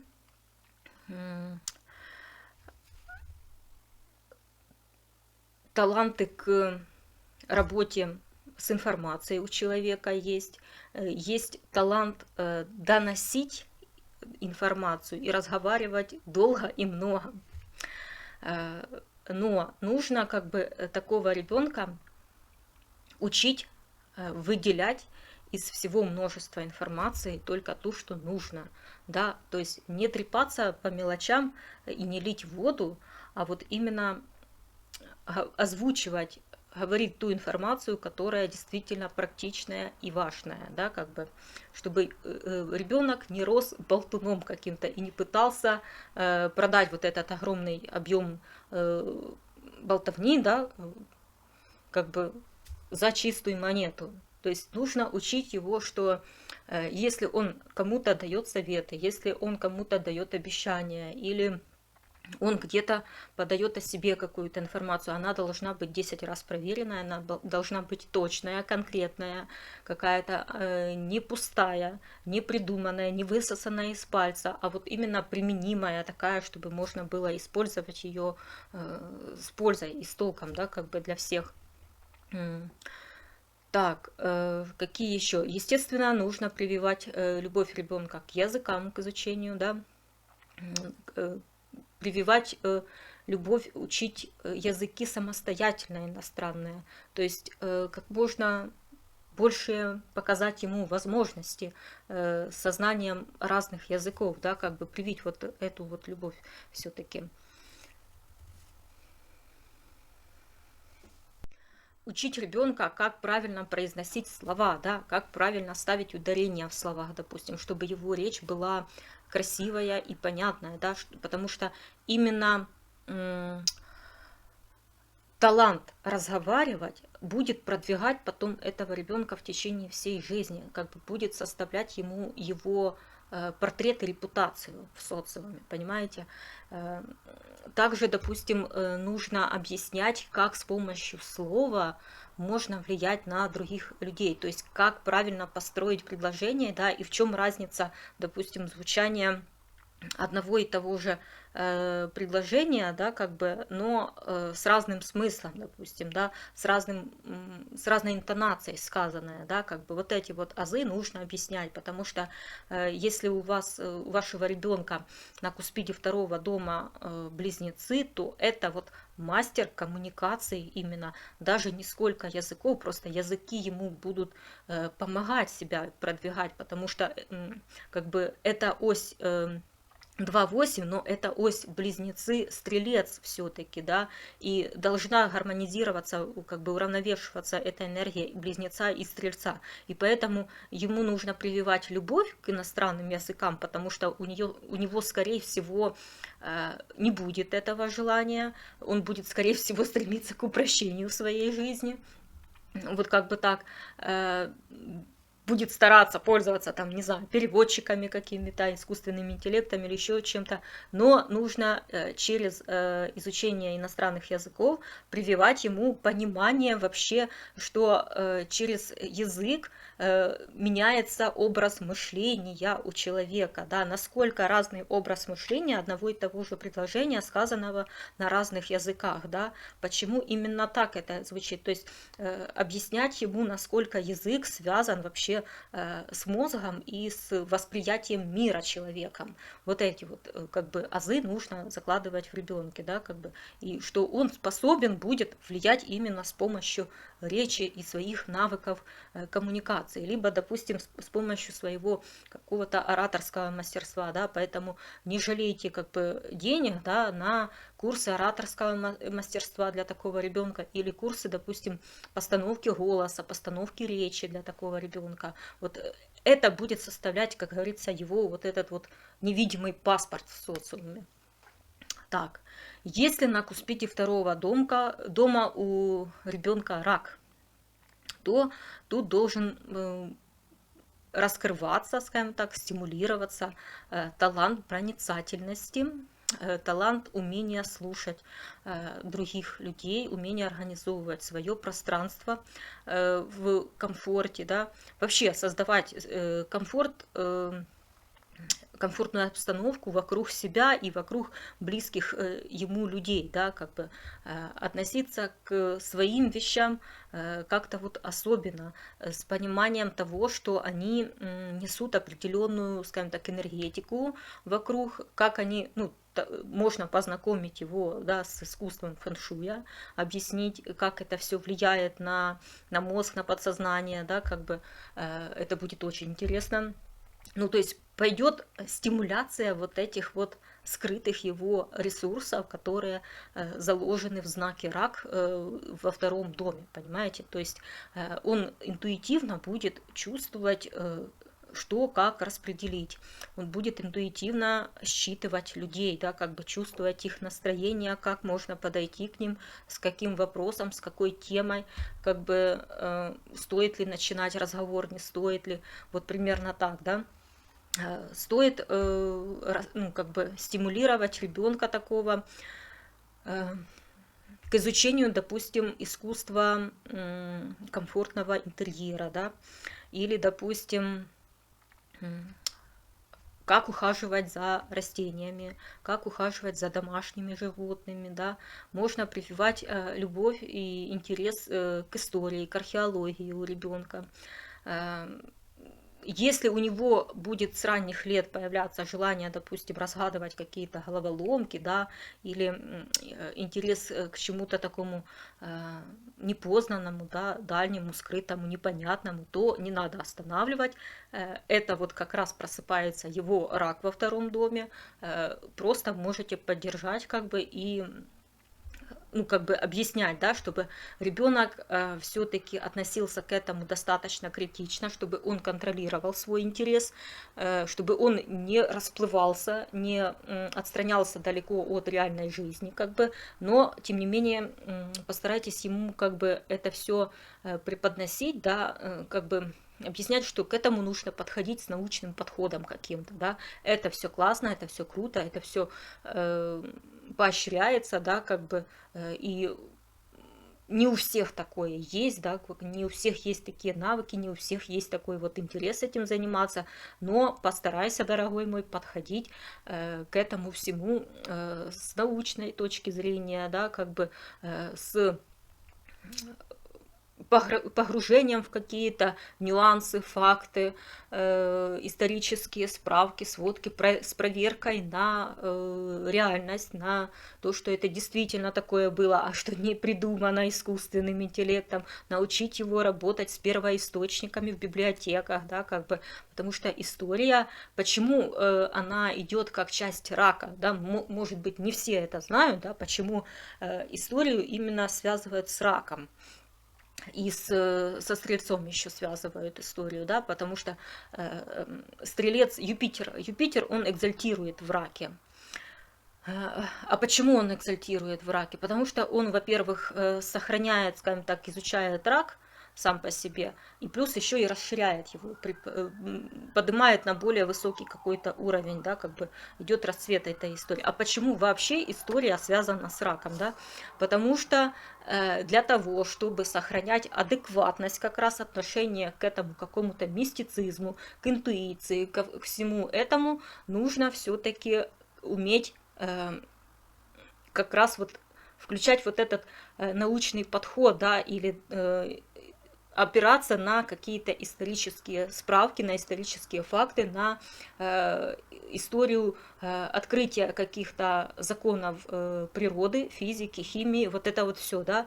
И когда это все энергии сбалансируются как бы в равной степени, то тогда получается, что рак сохраняет свою адекватность в плане восприятия чего-то такого неощутимого, да, то, что нельзя попробовать, то, что можно только как-то интуитивно своими органами сенсоров, да, как-то прочесть, прочувствовать это все.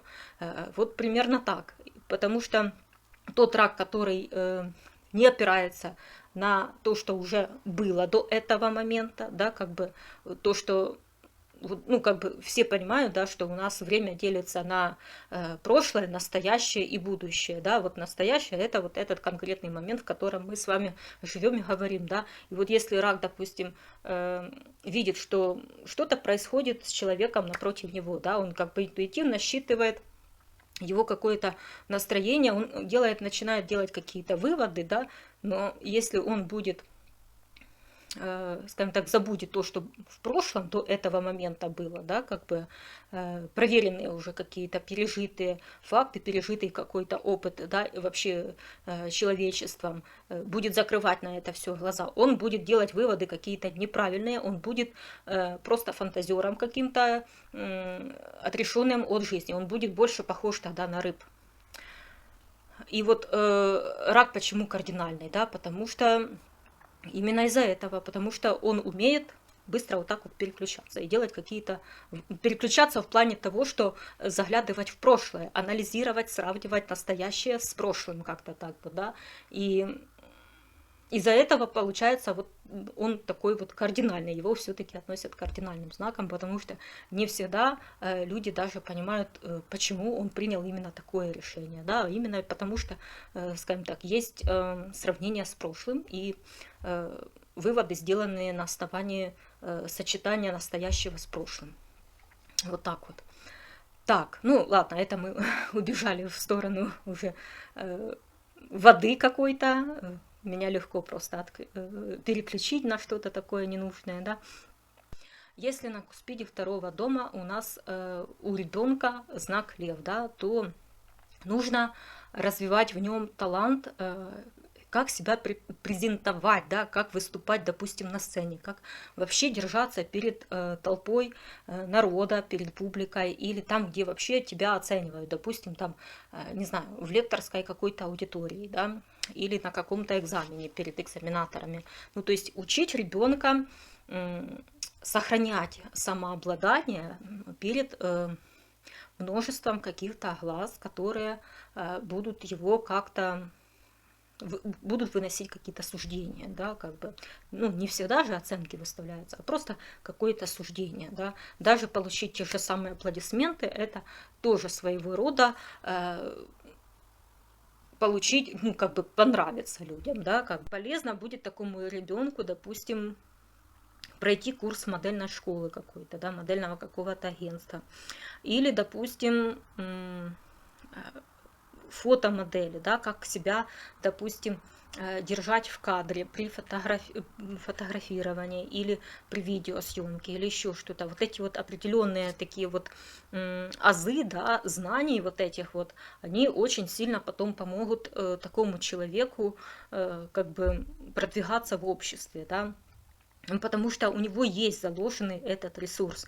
Ему просто вот как бы нужно, со стороны родителей нужно просто дать возможности развить этот ресурс. И вот это видео как раз направлено на это, чтобы вы развивали то, что у него и так есть, но чтобы оно развивалось более как бы правильно, профессионально, да, как бы, чтобы вы знали, что развивать. Потому что именно вот эти вот скиллы, да, которые у него и так заложены уже его картой, вот они как раз будут ему помогать зарабатывать хорошие деньги, продвигать его в обществе, в социуме, да, зарабатывать ему статус его социальный, а не те увлечения, которые там будут потом по пятому дому.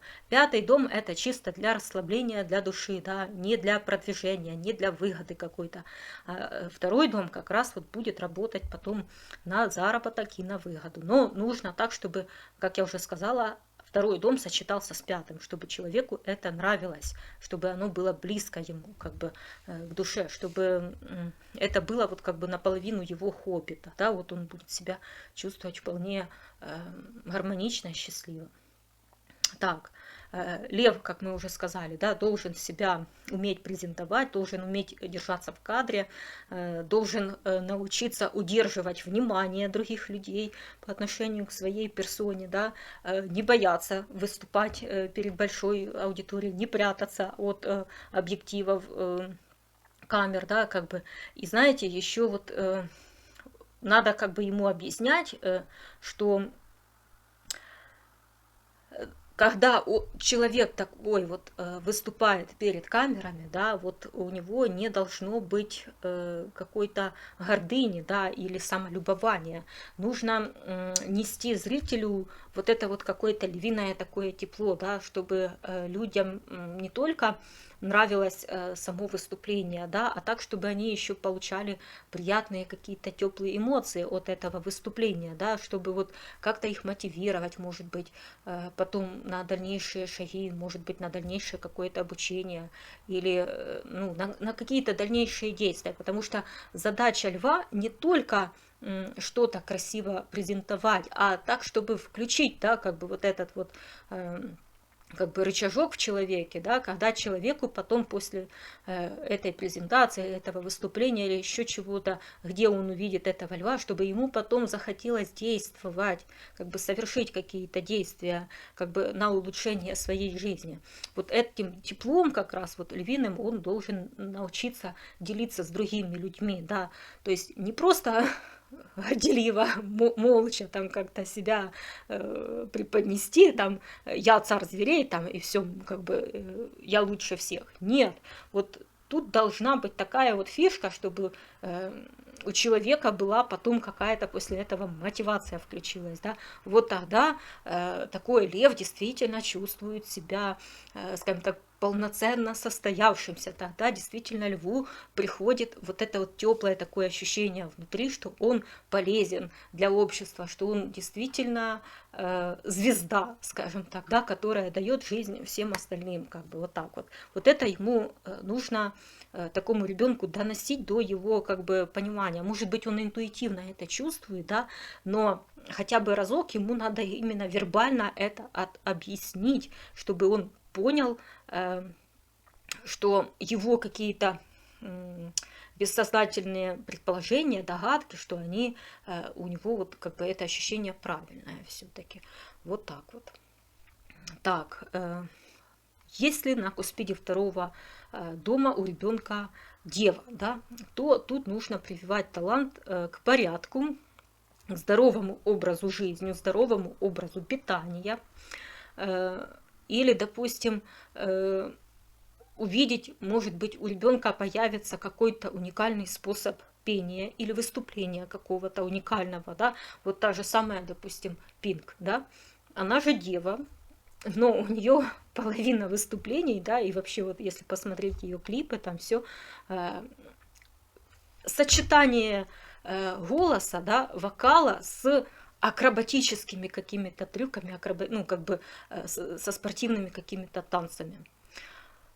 Вот именно благодаря этому она как бы выделилась, да, как бы вот так вот. Может быть, у вашего ребенка тоже будет такое, потому что Марс в Деве, он себя хорошо чувствует, да, и как бы, может быть, у ребенка тоже захочет тоже совместить это, да, какой-то спорт, какие-то физические нагрузки с каким-то творчеством, да, это может быть не обязательно там пение или еще что-то, это вообще может быть что-то другое, но Дева, как второй знак Меркурия, да, он тоже такой немножко двойственный, он мутабельный, и нужно какое-то такое вот увлечение у ребенка, да, вырабатывать, чтобы он умел совмещать сразу несколько вещей.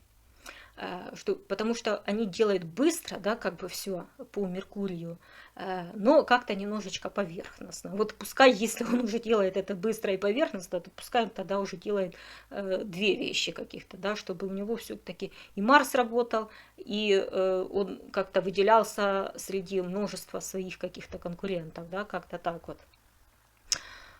Если у него получается на куспиде 2-го дома Дева, то на куспиде 8-го дома там рыбы получается, да, как бы, и это люди, которые, может быть, не совсем хорошо и порядочно, практично распоряжаются своими финансами, допустим, или своими ресурсами, да, у них как бы в этом может быть полнейший бардак какой-то, или какие-то мутки и непонятки просто, да, и, допустим, такой человек сможет продавать, скажем так, свое умение, свое искусство, выполнять сразу несколько, скажем так, заданий, сразу все контролировать, причем очень точно, четко, по какой-то инструкции, или просто сможет продавать свой навык, прописывать вот эти вот протоколы, инструкции, да, и порядок организации какой-то работы, да, как бы вот это все.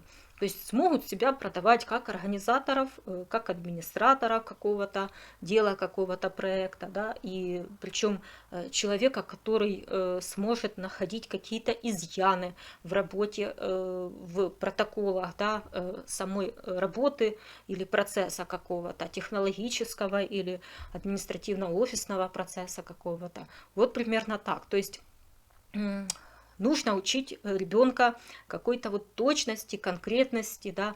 С другой стороны, так как это знак Меркурия, то можете как бы ребенка направлять в сторону каких-то таких увлечений и хобби, которые связаны с мелкой моторикой рук и пальцев, да, как бы с голосом, с интеллектом, да, то есть может быть там, допустим, какие-то шахматы, даже те же самые, да, казалось бы, вроде бы сложные, но на самом деле девы любят глубоко подумать все равно. Они стараются быстро это делать, но они могут глубоко подумать все равно. Вот просто это будет немножечко гармонизировать этот вот знак его, да, по Стрельцу, по Юпитеру, как бы немножечко будет гармонизировать. Но тем не менее, если ребенок не очень такой подвижный, да, не очень спортивный, то вы можете его как бы нагружать такими вот интеллектуальными какими-то хобби, увлечениями, да, потому что в шахматах тех же самых тоже происходит какое-то планирование, скажем так, какая-то стратегия, да, а девы, они любят это, у него может действительно оказаться вот талант к созданию какой-то стратегии, да, и выделению слабых мест, допустим, в этом всем. Что еще? Те же самые, допустим, кстати, много среди дев художников, потому что художники как раз рисуют кистью, у них как раз вот происходит это все мелкими, но точными какими-то штрихами, мазками, да, и вот плюс там еще они любят включать эту Венеру все-таки, которая она изгоняется в Деве, да, но так как это 2-й дом, то Дева во 2-м доме будет хорошо работать. и Венера там как бы будет, независимо от того, если еще и Венера туда будет попадать, это вообще будет супер. Несмотря на то, что там Дева, да, во втором доме, все равно Венера, попадая во второй дом, она будет эту Венеру не изгонять из Девы, она наоборот ее будет ставить там на место, она будет ее правильно туда встраивать просто. Поэтому вот такие вот хобби, навыки, да, связанные с искусством, при присутствии Девы на Куспиде второго дома или в самом втором доме будет как бы отлично идти, хорошо как бы. Если на Куспиде второго дома у ребенка весы, то тут нужно развивать талант дипломатии, умение находить компромиссы какие-то, решения, которые трудные для обоих сторон. То есть учить с детства ребенка улаживать какие-то конфликты, жить по справедливости.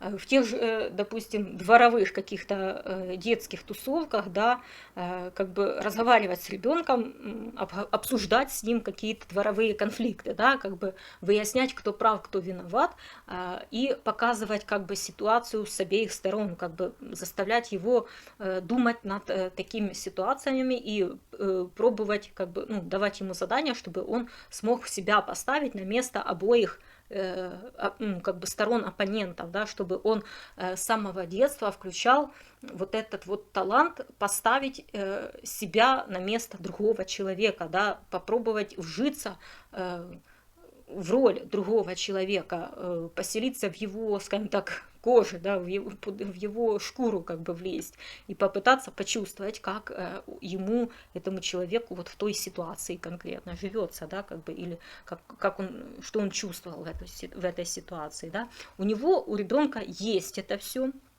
еще с детства, поэтому не бойтесь с ним разговаривать на такие вот, казалось бы, взрослые серьезные темы, да.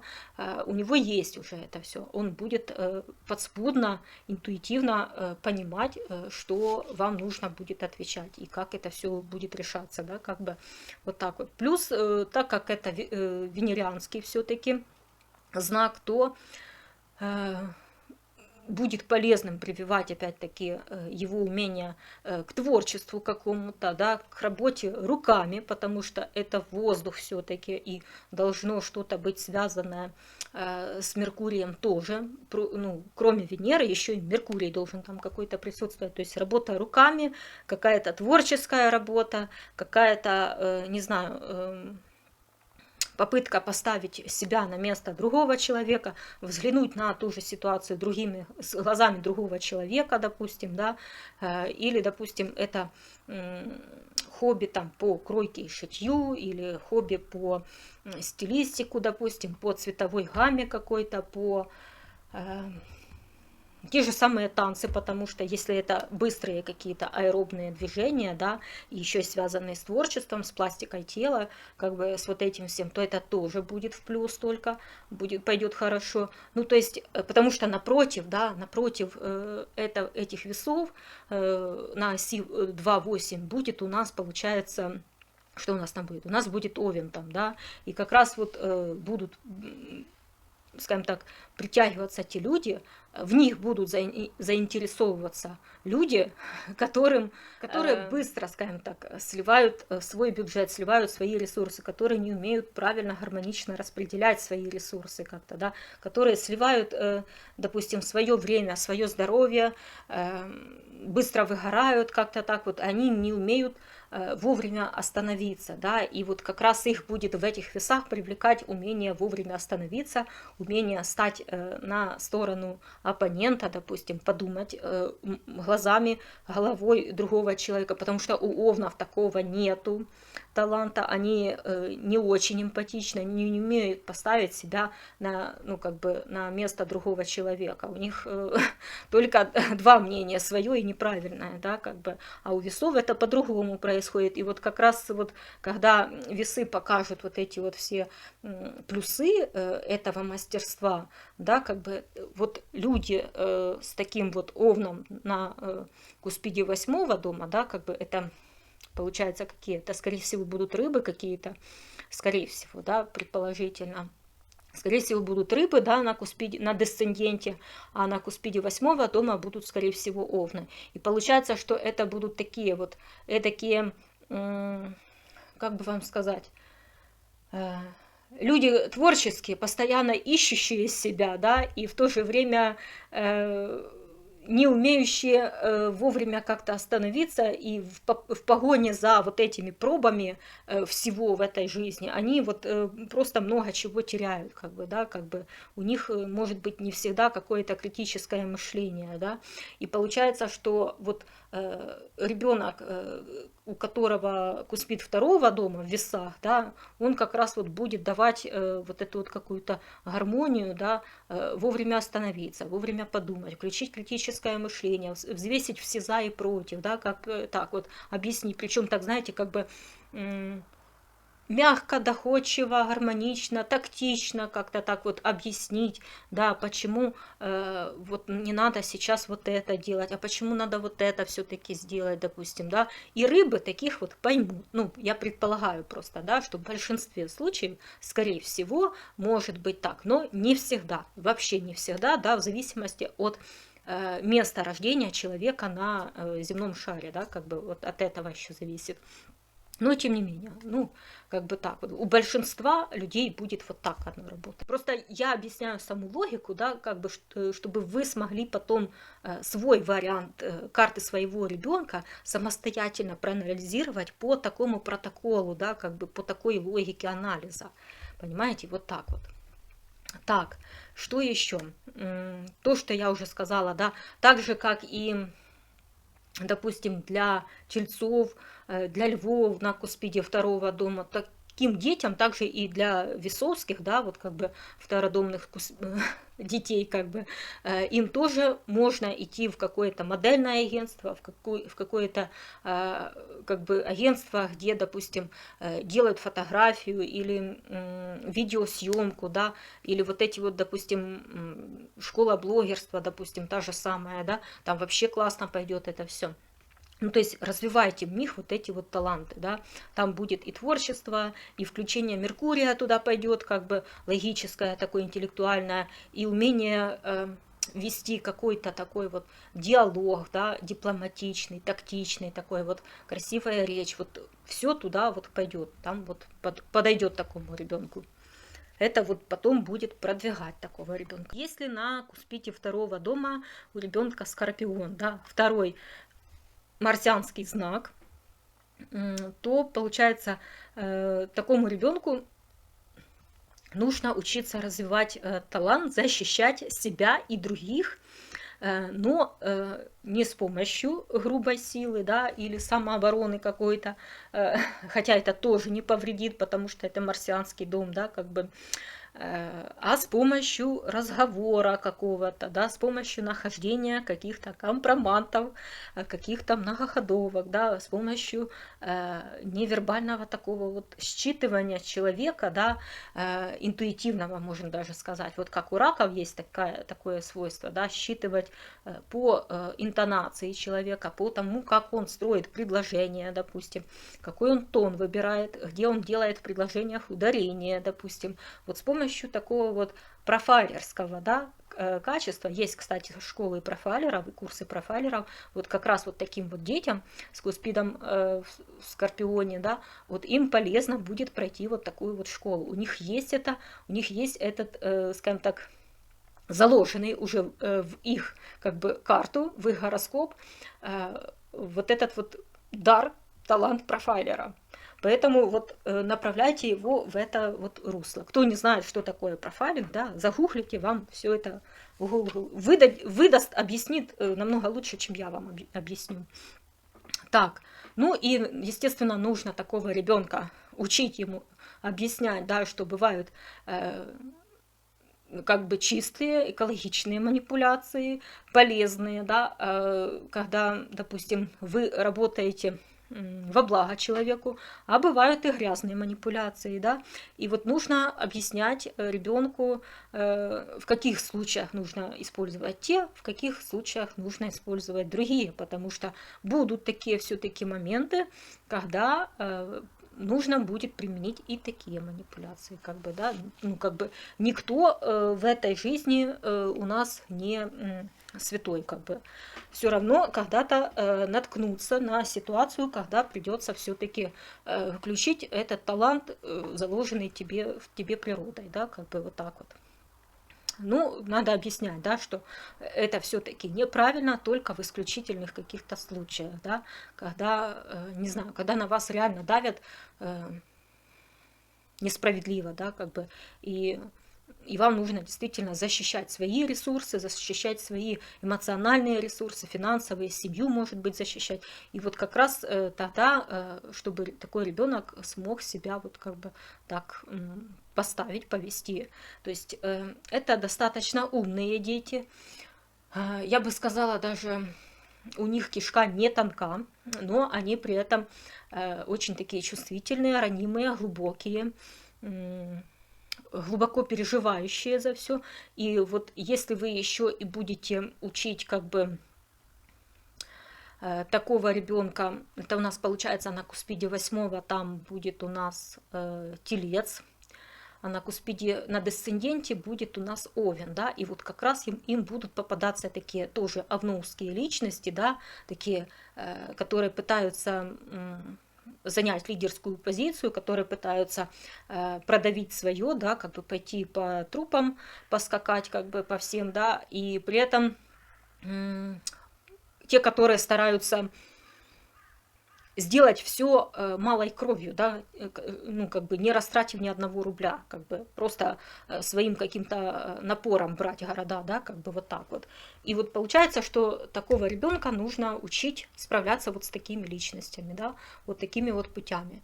Если на тебя как бы наезжают, да, вот такие вот овны, да, по десценденту, то чтобы ребенок знал, как, скажем так, противодействовать таким людям, да. Но с другой стороны объяснять еще как бы вот этим, учить азам, да, астрологии, что не все овны плохие, да, не все скорпионы страшные тоже плохие. То есть объяснять как бы разные стороны одной медали, да, что в таких вот людях, кроме такого вот напора и наглости какой-то такой вот, да, есть еще и хорошие качества, да, и объяснять, какие есть у них качества хорошие, полезные, которые может использовать для себя этот втородомный скорпион, да, ребенок потом в будущем. Ну, просто вот как бы вести с детьми вот такие вот беседы, согласно тому, что у них уже заложено в карте, как бы вот так вот. Но опять-таки, это уже можно вести такие беседы, там уже начиная с 7-летнего возраста, потихоньку, на самыми простыми словами какими-то, ну, как бы приобщать, да, как бы ко взрослой жизни, но так постепенно, как-то так вот, чтобы он постепенно в это вот входил, постепенно оно в нем раскрывалось, это все. Естественно, по Скорпиону можете приобщать ребенка к порядку какому-то, да, к чистоплотности какой-то, стремлению вообще к чистоте какой-то такой вот, к тому, чтобы он, допустим, был самодостаточным, самостоятельным. Опять-таки, можно приобщать его и к какой-то элементарной готовке, потому что, как я уже сказала, да, напротив у нас знак Тельца будет, да, и это вот как раз те качества, которых ему может быть потом, если сейчас в детстве не заложить, да, ему может быть потом не хватать для наведения мостов как раз вот, скажем так, ну, с людьми по противоположной стороне, да, там будет Телец, допустим, и там будут люди, как я уже сказала, такие, которые будут всеми правдами и неправдами стараться сохранить свои ресурсы, не растрачивать их, не вкладывать куда-то, допустим, а вот именно все себе в кубышку, все в кубышку, вот как-то так, да, и себе на удовольствие на какие-то. И вот нужно учить такого вот скорпиончика втородумного, да, объяснять, что вот есть такие вот люди, которые вот в кубышку, да, все складывают, как бы, но при этом они, допустим, там любят хорошо, вкусно поесть, как-то любят сладкое какое-то или еще что-то, да, вот, чтобы были общие какие-то темы для разговоров, соприкосновения, да, как бы, чтобы войти в какое-то доверие с такими вот людьми, понимаете, вот И поэтому нельзя развивать ребенка как-то вот односторонне, да, конкретно вот по этому знаку. Все равно нужно по капельке вкрапливать еще и противоположный знак. Понимаете, чтобы оно как-то гармонизировалось, чтобы не было перекоса по какому-то одному типу энергии, чтобы вот в гармонии это все было. Так. И вот как бы так вот, вроде бы много уже. Ну, как бы, да, кстати, по Скорпиону надо еще учить ребенка использовать, да, как бы способы многоходовочек, умение видеть ситуацию на несколько шагов вперед, да, как бы, потому что на десценденте у них-то овны эти будут поспешные какие-то, да, недалекоглядные такие, те, которые сначала делают, а потом думают, да, и вот как раз вот эти вот овны такие стремительные, очень быстрые, они как раз будут завидовать, да, умению Скорпиона просчитать на несколько ходов вперед, да, как бы, и найти все как бы подводные камни, то, что не видно, да, сразу вот так вот. И получается вот это вот качество, они будут с удовольствием покупать для того, чтобы заработать и сохранить свои какие-то деньги и ресурсы, да. Вот как раз они будут таких вот скорпиончиков втородомных нанимать себе на работу. Просто надо уметь хорошо себя как бы выгодно продать, да, презентовать красиво.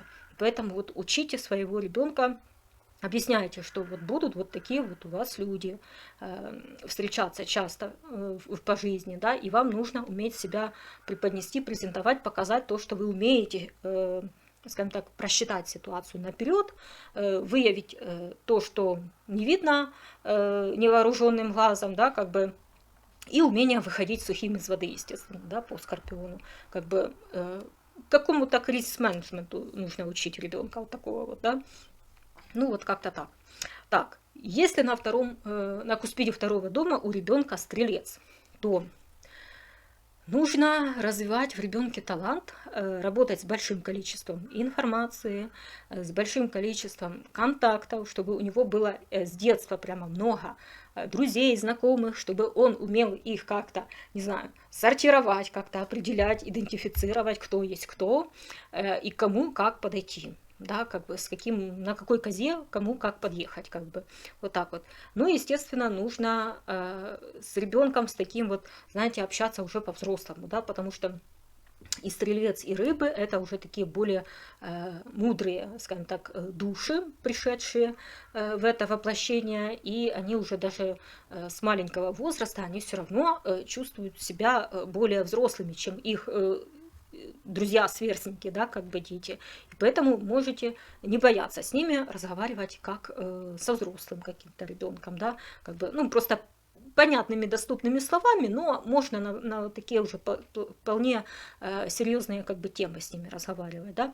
Учите их как-то делать выводы какие-то, да, вот, допустим, прошел день, да, разговариваете, как обычно, вечером там с ребенком, да, и вот пускай он вам расскажет, да, и как бы когда вот он вам рассказывает, как у него день прошел, да, попросите его сделать какой-то вывод, какое-то заключение, да, а что ты все-таки вот думаешь о том, как прошел сегодняшний день? Вот ты мне все рассказал, да, что вы вот делали, допустим, тогда-то, тогда-то, тогда-то, в такое-то время, а вот можешь подытожить, как для тебя этот день, допустим, выглядит? Он выглядит для тебя успешным или неуспешным? И что бы ты порекомендовал самому себе, да, если бы ты вот был другим человеком, и тебе бы ты вот сам рассказал, как у тебя прошел день. Вот примерно такие вот задачки им давайте, да, заставляйте их как-то вот думать многогранно и делать какую-то выжимку, делать какие-то выводы, да, как бы, чтобы вот это вот сознание, их представление о мире, о жизни, оно будет еще больше, когда в геометрической прогрессии как-то расширяться. И это будет, знаете, как, не знаю, какой-то такой квест для них, да, интересный такой, задорный, будет давать вот этот искорку, огонек для того, чтобы их жизнь не становилась какой-то пресной в связи с тем, что у них будет много каких-то источников информации, информационного потока вообще, да, друзей, знакомых, вот чтобы у них не было такого как пренасыщения, да, этой жизнью. Вот просто учите их самим с собой работать, да, быть самим себе учителем, авторитетом, не знаю, психологам каким-то, им это понравится. Просто закладывайте в них еще с самого детства, вот как будто бы вот он сам себе психолог, вот примерно так. Да, это полезно и другим знакам зодиака, но стрельцу, вот как раз чтобы он не пресыщался как бы жизнью, да, и не гнался за чем-то таким прямо сильно новеньким, да, потому что все равно будут у него в жизни наставать такие моменты, когда все ясно, все понятно и скучно становится, понимаете?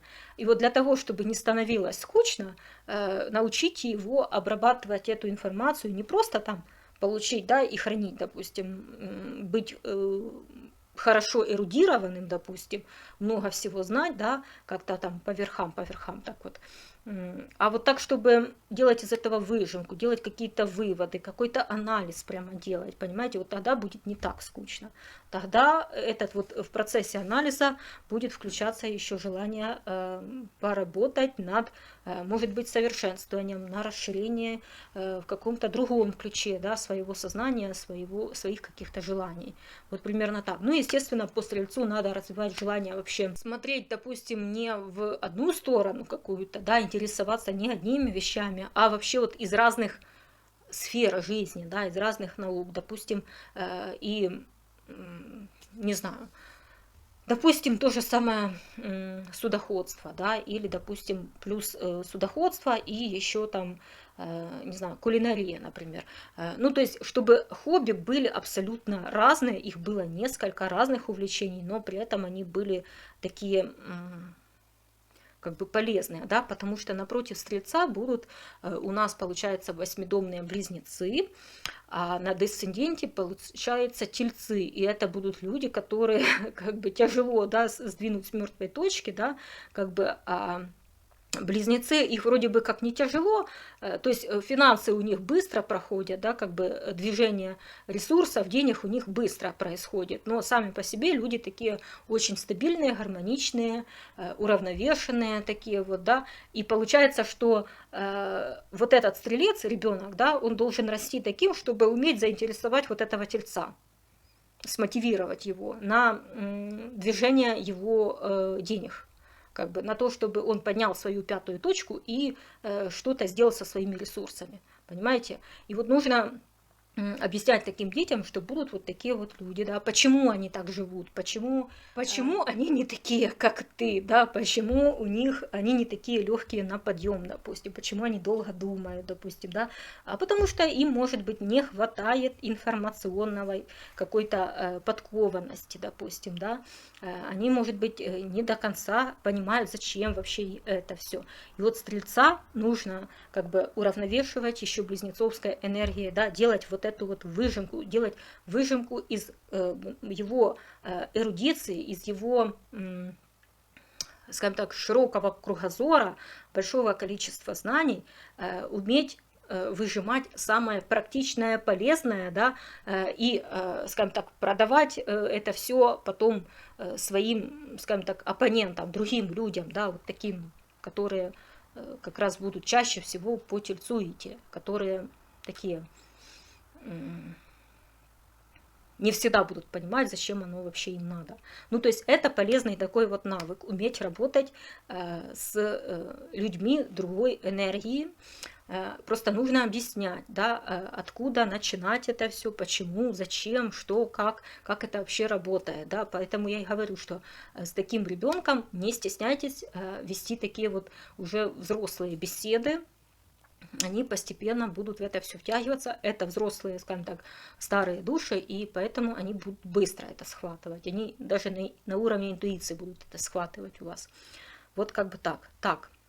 Ну и, конечно же, чтобы их знания, да, которые они получают, как бы, чтобы они были универсально применимые в жизни, да, опять-таки уравновешиваем противоположные энергии близнецов, чтобы не просто, да, как я уже сказала, иметь большой багаж информации, да, ходячей флешкой какой-то жить, а так, чтобы эта информация, она имела какое-то практическое использование и применение, такое, чтобы прямо полезное очень было. Вот как бы так, чтобы без воды было. Вот этому надо учить этого ребенка. Что да, получать, обрабатывать информацию, контакты, общение с разных источников, от разных людей, от разного типажа людей, да, как бы, но для себя делать какие-то выводы, оставлять при себе только вот какую-то выжимку из этого всего. Вот так вот. Так и объяснять, что твоя голова не мусорная яма, и все, ты должен это все как-то сегрегировать и оставлять только самое полезное. Все. Ну, естественно, научить собирать все в одно место, потому что стрельцы, они могут как бы распыляться, да, как-то так, и, как говорится, творческий беспорядок могут устраивать. Ну, естественно, я забыла еще сказать, да, талант к иностранным языкам, да. И тут, кстати, есть такая у меня рекомендация, что с таким ребенком, такому ребенку, да, со стрельцом во втором доме, ему лучше вот как бы еще, ну, там, не знаю, в 10-12 лет, примерно такой возраст, да, лучше, чтобы он позанимался не с преподавателем какого-то конкретного иностранного языка, да, а чтобы он несколько занятий, допустим, позанимался с лингвистом именно, с человеком, который знает, ну, много языков, да, но тот, который объяснит ему вот эту вот базу строения языков и основу изучения вообще иностранных языков, объяснит ему, как это работает вообще все, насколько выражается через язык культура народа и насколько отличается образ мышления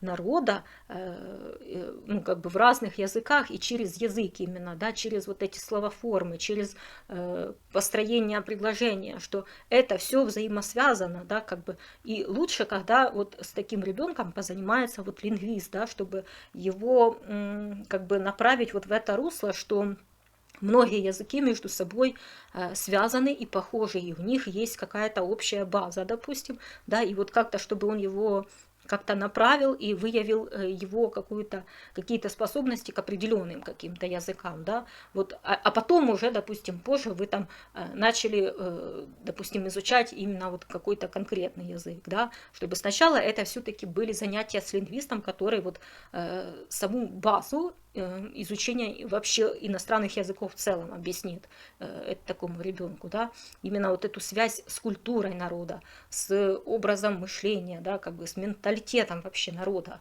объяснит такому человеку, да. Так что так вот, поэтому я говорю, не бойтесь ребенка такого, как бы с ним общаться по-взрослому уже, да. Так. Если на Куспиде второго дома у такого ребенка Козерог, да, то нужно развивать талант к бережливости, к организации своего времени, к организации своих действий и вообще мотивировать на то, что он должен достигать какие-то результаты, а не просто делать то, что ему приятно, да, то есть все-таки научить его ставить себе какие-то цели и достигать этих целей, да. Объяснять ему. Ну, в принципе, он и так интуитивно это все будет, ну, как бы понимать, что это так работает. Но поначалу эти козероги, они будут очень такие, скажем так, скупые, да, на достижение этих результатов. Они не сразу будут понимать, что им это надо, да, как бы потом уже, когда повзрослее, уже там в подростковом возрасте, там после 13 лет они начнут это все схватывать. Но вот до 13 лет они будут такие вот, как лежачий камень, да, к ним не достучишься, к ним, ну, как бы, они не сразу поймут, зачем это, но если поймут, все, там уже только держись. Они вот в 13 лет понимают, в 15 они уже начинают зарабатывать деньги. Тогда они уже хватаются, тогда они, включается этот у них Марс в карте, и все. И тогда хавайся, как говорится. Они тогда уже обскачут и вас тогда в плане результативности своей. Вот так вот, так. И, естественно, надо их учить какой-то практичности, умению беречь свои вещи, сохранять свои ресурсы, не растринкивать их на что-то бесполезное какое-то, объяснять, в чем подвох импульсивных каких-то покупок, потому что по Козерогу они могут так делать.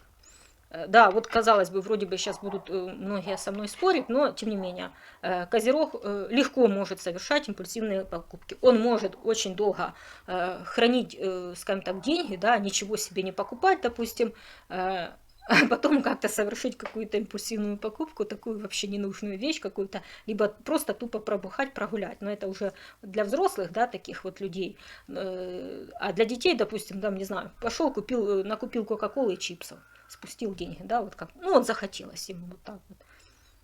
Потому что противоположный рак, да, у нас такой эмоциональный. Вот у него, как говорится, подкатило сюда ему, да, как-то так, надоело ему все, психанул и пошел, слил как бы свои карманные деньги все, хотя так долго копил их, да.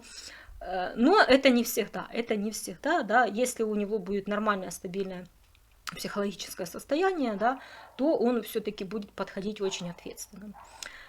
Так, что еще? Ну, то, что организовывать свое время, деньги это тоже, да, как бы уметь распоряжаться деньгами, подаренными дедушками, бабушками, допустим, да, ему там на какие-то праздники, как их потом куда вложить, купить, да, как бы это все нужно объяснять еще с детства. Ну, то есть учить такого маленького предпринимателя, бизнесмена еще прямо вот с детства, да, объяснять ему самые элементарные такие вот азы предпринимательства, да, для чего, скажем так, существуют кредиты, финансовой грамотности, короче, вам нужно учить их. И плюс еще, скажем так, процессу организации вот этих бизнес-процессов, как это все происходит. Да? Вот можете прямо с детства, еще там с 8 лет начать это все постепенно объяснять им, у них это все постепенно пойдет. Ну, может быть и сразу, как я уже сказала, а там уже после 13, после 14 лет начнут они уже подключаться сами. Сначала будут так как бы слушать, да, в одно ухо влетело, в другое вылетело, но потом сами смеканут, поймут выгоду в этом всем и захотят чего-то большего, захотят какой-то крутости, потом сами будут включаться. И это же касается и девочек тоже. Девочки будут тоже долго присматриваться, девочки будут долго серьезными какими-то, будут долго себя подготавливать, допустим, читать какие-то интересные умные книжки полезные, да, может быть, не будут там, как мальчишки, допустим, сливать свое время, ресурсы во дворах где-то или еще что-то. Девочки, они будут более так практично подходить к этому всему, но все равно потом в подростковом возрасте начнет включаться вот это вот желание проявить себя как руководитель, как организатор, как бизнесмен, вот примерно вот так вот, ну, то есть что-то делать, каких-то результатов достигать, как-то зарабатывать деньги. Вот у них потом это все равно включится. Просто финансовой грамотности начинайте их учить вот с сознательного такого вот возраста уже. Так, если на Куспиде второго дома у ребенка водолей, да, то тут нужно развивать в ребенке талант, смотреть нестандартно на обычные какие-то вещи, да, из всего обычного бытового сделать что-то, до чего не додумались другие люди, да, как бы, не знаю, давать опять-таки с детства им какие-то головоломки, да, чтобы, скажем так, у них развивался вот этот вот нестандартный взгляд на обычные стандартные вещи, да. Это будет очень сильно их как-то мотивировать, развиваться, читать нужную применительную такую литературу, да, или, не знаю, смотреть каналы какие-то интересные на ютубе, применительные, да, чтобы, ну, у них генерировались какие-то идеи какие-то, да, нестандартные, как-то так вот. Ну, то есть если ребенок пытается как бы из говна и палок создать велосипед какой-то, да, вот вы не препятствуйте ему этому, да, как бы он это все сделает, он все создаст, как бы он будет учиться на опыте своих каких-то неудач, но вы должны его не отговаривать от этого всего, а наоборот смотивировать на то, что у него все равно получится, что он все равно додумается, что вы в него верите все равно, да, как бы вы должны быть, выступать вот в роли того солнышка, да, которого ему так вот не хватает в этом плане, да, в его ресурсах, как бы, чтобы вот подогреть его уверенность, самооценку повысить, вот как-то так, и чтобы у него не происходило вот этого выгорания. А выгорать такие вот втородомные водолейчики, они легко могут и часто, да, потому что собственное, скажем так, собственного подогрева, внутренних эмоциональных ресурсов у них не хватает. Там.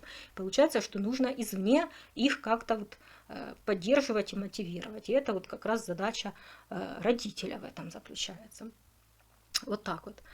Так, ну, естественно, таланты к программированию какому-то, да, любым компьютерным наукам, любым компьютерным IT-направлениям, работе с искусственным интеллектом, это тоже вы можете предлагать ребенку еще с детства начинать изучать. Уже существуют эти все курсы, школы, как работать с ChatGPT, поэтому можете постепенно прививать вашего ребенка с таким вторым домом. Такому ребенку полезно будет, допустим, пройти такие вот курсы, кроме программирования какого-то IT, да, допустим, не знаю, курсы быстрого счета в уме, потому что это вот развивает память, да, просто вот генерирует новые нейронные связи, да, это вот тот ресурс, который, скажем так, не надо носить за плечами, просто мозг будет по-другому работать у ребенка. Или, допустим, курсы и различные кружки, да, по работе с химией, допустим, да, с материалами, с какими-то материаловедением, допустим, да, такое что-то. Есть такое для детей, такие вот кружки есть, существуют. Просто надо интересоваться, где они, что, как. Также, допустим, так как Водолей – это знак лидера мнений, да, то это будущий как бы инфлюенсер какой-то, будущий, возможно, блогер какой-то, да. Вот можете еще с детства в нем развивать вот этот вот талант блогера и вообще развивать вот эти вот умения налаживать контакты с окружающими его людьми и знакомыми, да, то есть как бы, допустим, он играет с мальчишками там каждый день во дворе, да, со своими друзьями, вечером, допустим, вы встречаетесь и расспрашиваете, да, как день у него прошел, а что они с друзьями там нового сегодня придумали, допустим, да, и интересуетесь его мнением, да, по поводу того, что они придумали, допустим, как он сам лично считает, пойдет это или не пойдет, да, как бы этот эксперимент, это дело разовьется или не разовьется, допустим, да, а как бы он, допустим, сам поступил, что он сам думает по этому поводу, как бы, может быть, у него есть какие-то мысли, которые он, допустим, боится озвучить своим друзьям в этом всем, да, ну, и вот чтобы он думал как-то нестандартно и в то же время не боялся высказывать свое мнение, да, как-то так вот.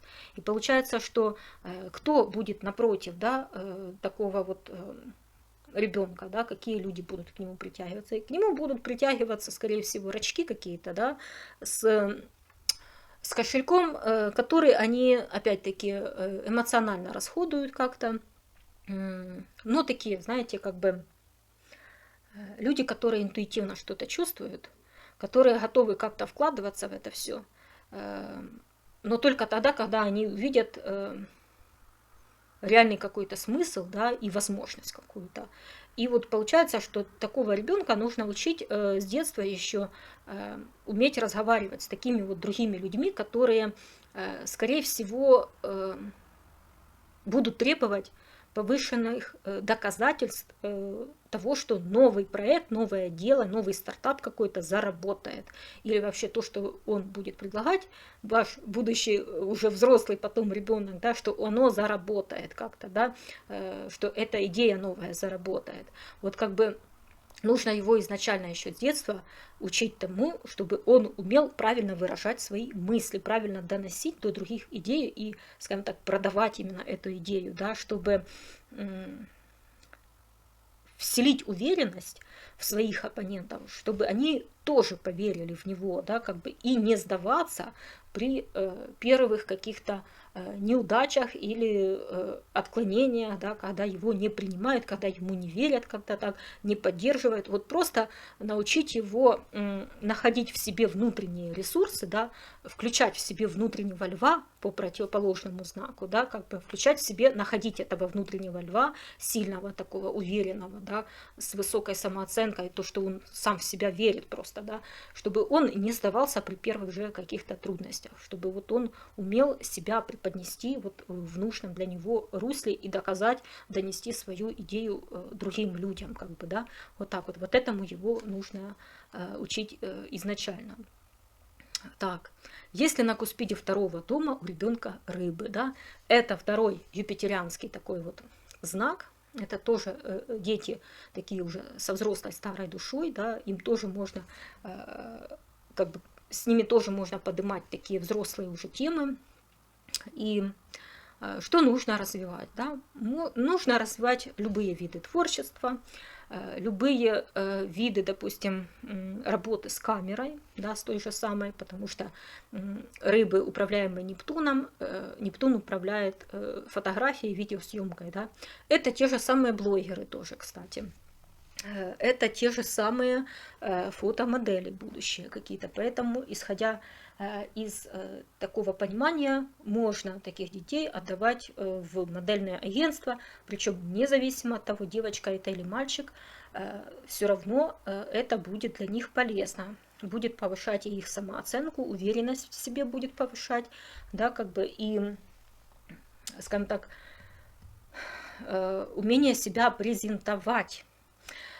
Потому что, смотрите, на десценденте у таких людей, у ваших будущих детей, да, на десценденте будут люди притягиваться по знаку льва, которые требуют хлеба и зрелищ, да, как бы, которые скупые на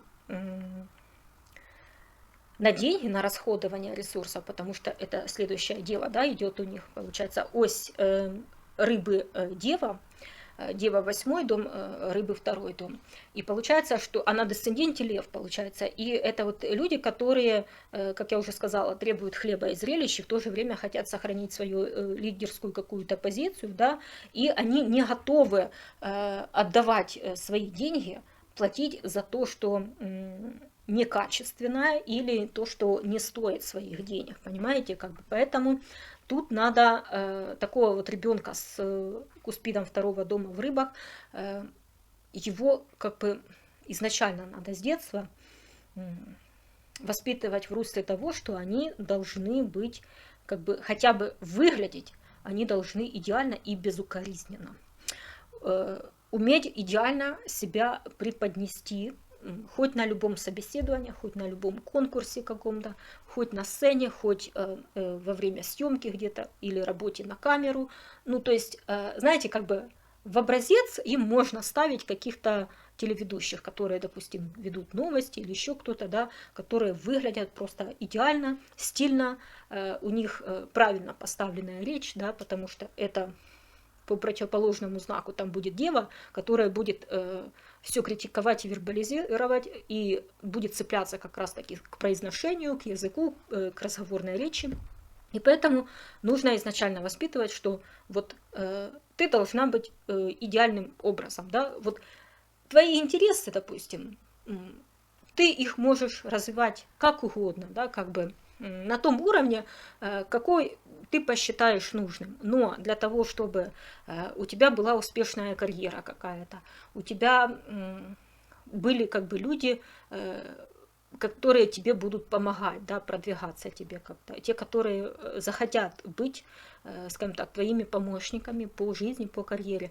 Вот все у тебя будет зависеть от того, как ты себя поставишь, какой образ ты будешь излучать от себя. Вот для рыб это как ни для кого другого, вот это очень важно, да. Даже не так важно это для тех, у кого Куспид 2 дома в Тельце, в Весах там или еще где-то. Вот для рыб это реально важно. Вы, допустим, что еще?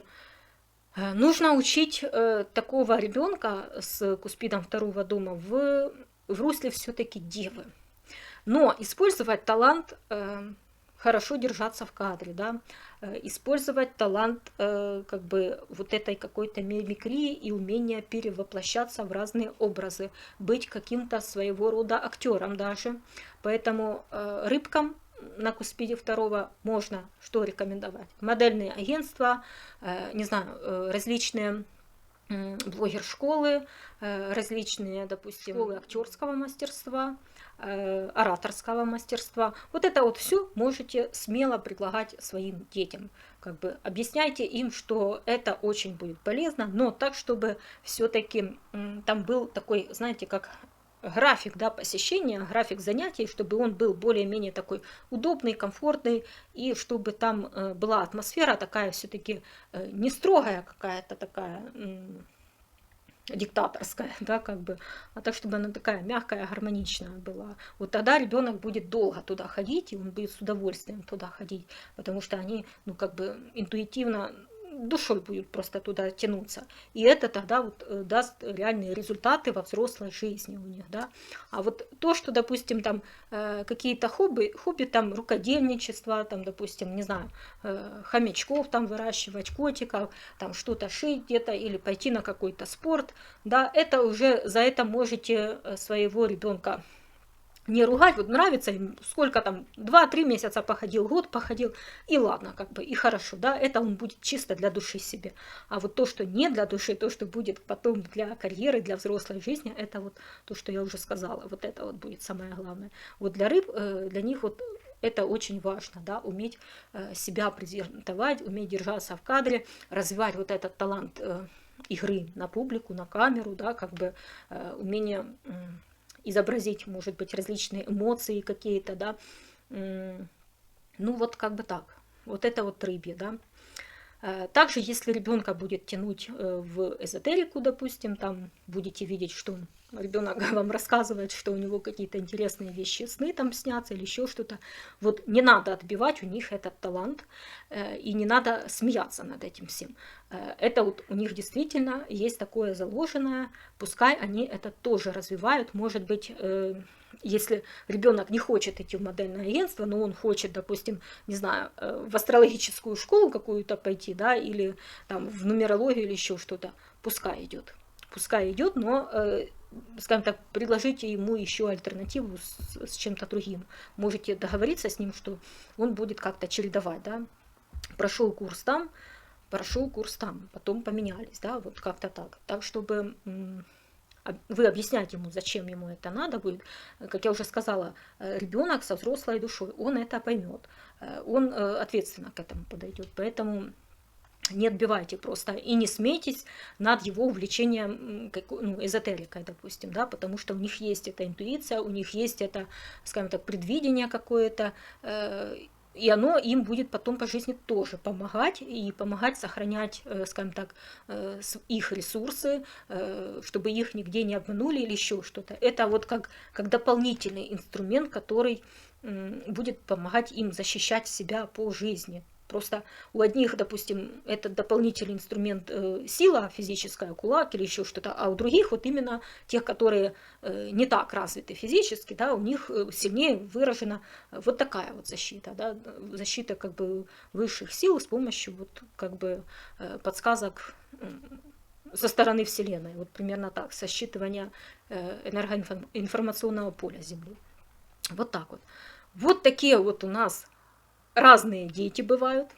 Наша задача их поддерживать с самого детства, направлять, ни в коем случае не гасить в них желание себя развивать как-то, не гасите в них желание, допустим, заниматься тем хобби, которое, как вам кажется, не принесет в будущем никакой им пользы, просто будет потраченное время и деньги. Нет, вы даже себе не представляете, что может быть из какого-то хобби по 5-му дому они выйдут на какое-то хобби, которое по 2-му дому и которое действительно приведет к успеху во взрослой жизни. Понимаете, у нас Вселенная, она очень многовариантная, да, и вот эти вот пути, дорожки, они настолько переплетены, мы сами не знаем, где, что, как бы, где мы встретим свою удачу, а где мы встретим свои очередные грабли, да, и поэтому наша задача как родителей только лишь, скажем так, поддерживать ребенка в попытках найти свой жизненный путь. Все. Ну и, естественно, вселять в них уверенность в их собственных силах, да, вселять в них уверенность, что вы их поддержите в трудную минуту, да, что они уникальны, что им не обязательно быть похожими на других, что они не обязательно должны быть частью серой массы, что у них есть свои какие-то уникальные таланты, да, как бы, да, это не должно как бы их возвышать прямо над всеми, но им нужно доносить вот эту идею, что они уникальны и неповторимы, да, и каждый из детей тоже чем-то уникален и неповторим.